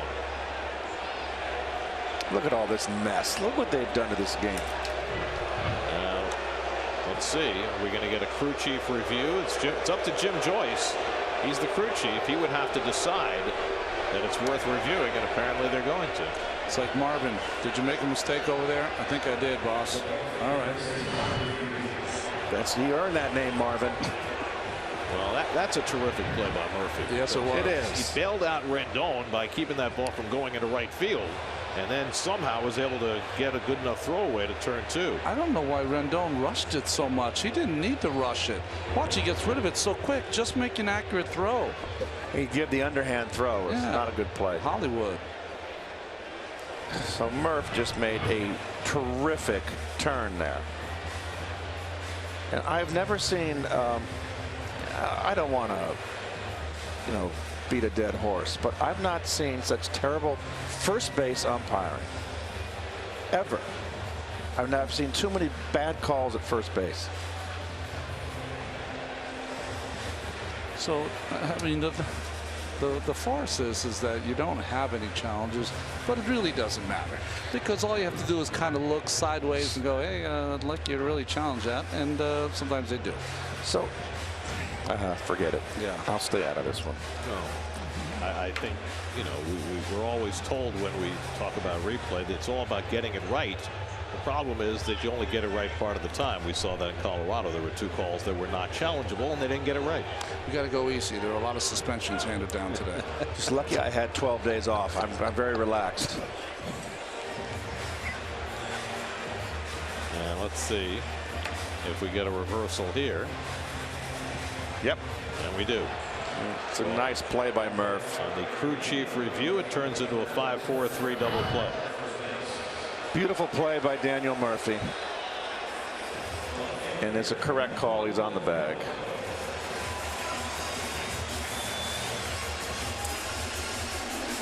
He's on the tip. Second fine play that Murphy's made tonight. He had one back in the first inning to rob Eric Campbell on a ball up the middle. He's just stayed on the cliff, the edge of that bag. So 2 out and nobody on for Conforto, who homered back in the 3rd inning for the second Met run. He takes a slider for a strike. Looking ahead to the 9th inning, the Nats will have the top of the batting order coming up. Revere, Worth, and Harper. And if anybody gets on, Murphy, with Familia getting ready to pitch that night.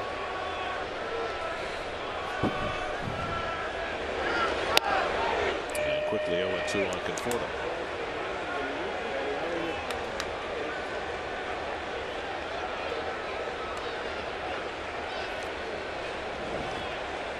Familia perfect in 12 save chances this year. Just off the corner, 1-2. Oh.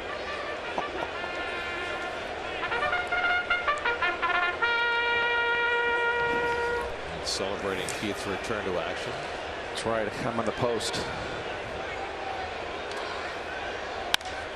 In the air, pretty well hit to left center. Revere back in the gap with Worth, and Worth makes the catch a step from the fence.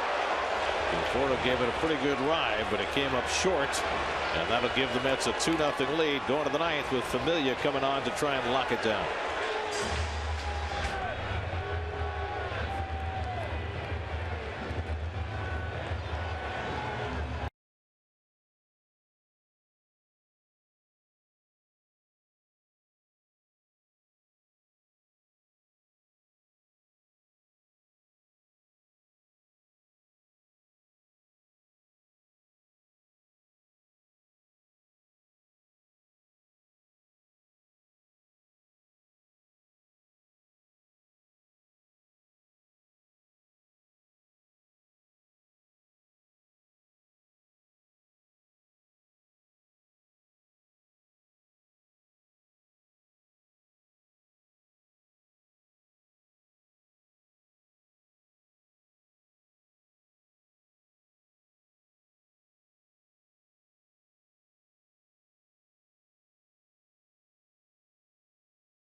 The lead late.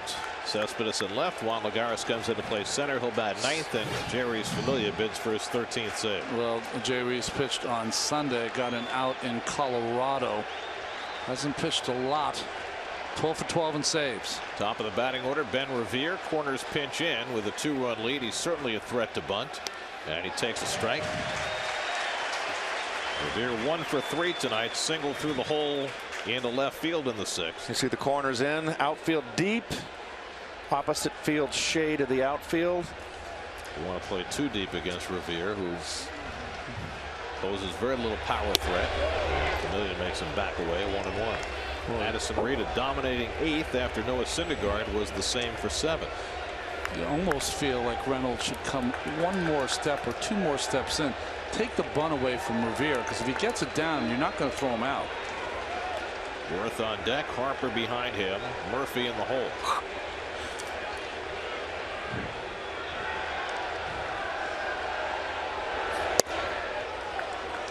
Two and one. Well, as I've always said, Ronnie, this 2-1 pitch now, it's a big one, because you don't want to get to Harper. So as a hitter, it's a good, nice. You're going to get a strike.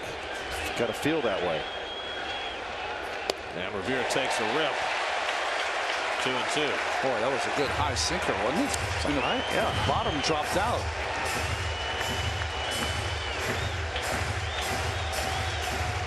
Maybe not. The glove of Milwaukee kind of dropped there at the end.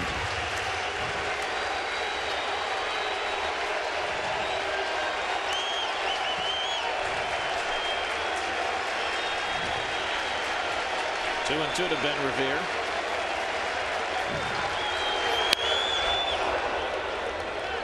To answer our Verizon trivia question, the three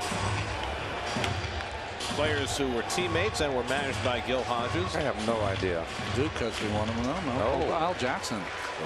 Gil played for the early day Mets, and he's as for money he must have managed in Washington. That's right. Yes. Well, no, Astromonti came to the Mets in 72. Yes, Gil had, or 71, so he had him there. Bounced down to first base, a foul ball. That's right, a year after the Joe Foy disaster, they went to Bob Aspromonte as their next third base solution. Joe Foy had a nice year in '67. Gary Boston. An awful year in '69. They played 70 as a man. Wasn't there the Aspromonte brothers? Wasn't there a Ken Aspromonte? Yeah.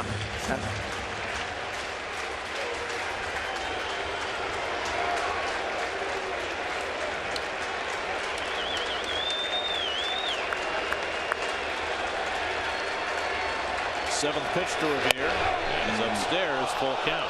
Quick pitched him there. Jim Joyce had a good right behind the plate. He has. Really good. Guys throwing bullets all night long, and that ball is outside and up. 3-2 to Revere. You can't walk it.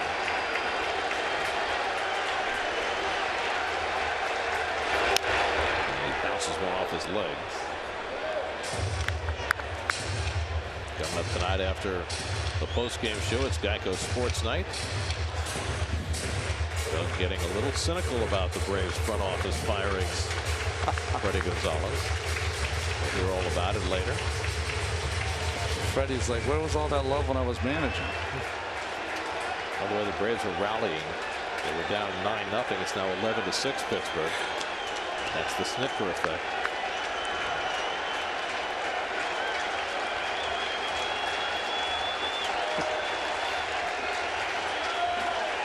Pitch number 9 coming from Familia to Revere. Struck him out. Got him with a slider. One down in the ninth. Wow, it's a pretty brave pitch there. He got him to bite on it because it was ball 4. But he hadn't thrown him one the entire at bat. It's a pretty gutty pitch. Yeah, it is. One big out for Familia, and now Jason Worth steps in. Worth is 1 for 3 at a base hit his last time up against Syndergaard.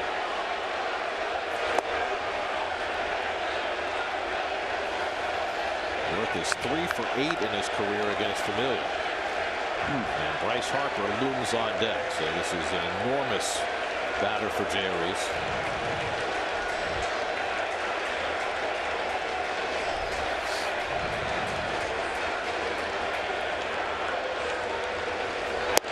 Slider in for a strike, 1-1. Well, this has been the last pitch to come. It's still not the good one, but it's a one to get back in the count. Reynolds guarding the line at third against Worth. In the air, center field. Lagares has it lined up. 2 out.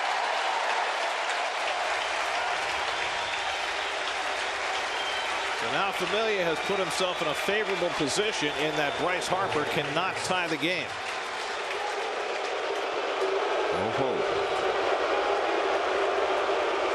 Harper's been held in check tonight by Syndergaard, a comebacker and 2 strikeouts.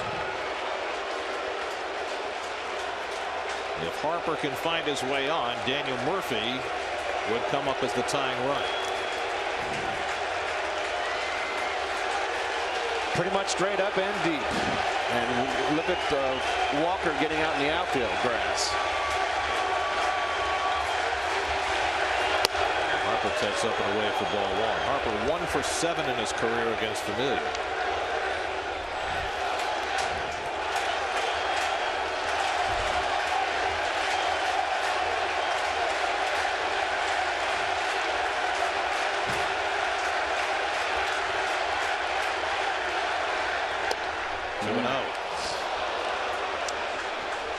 How do you handle an at-bat like this, Ronnie, where you know you have to go after him, but you don't want to groove one for him either? Well, you just use that good sinker and try to keep it on the bottom of the strike zone and try to get a ground ball. That's all you're thinking about.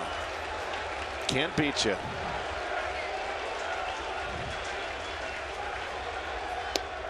And there's a strike. I just feel like the Murph is going to come up at some point, don't you? This is a good sinker right here. Start the inside corner. Okay, it's middle. Harper looks jumpy up there, doesn't he? Yeah. He's had so few pitches to hit the last few weeks. You can understand that.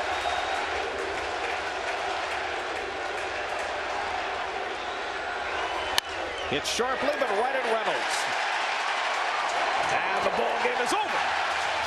A 1-2-3 ninth for Jeurys Familia to finish it off, saving it for Noah Syndergaard, who was brilliant tonight.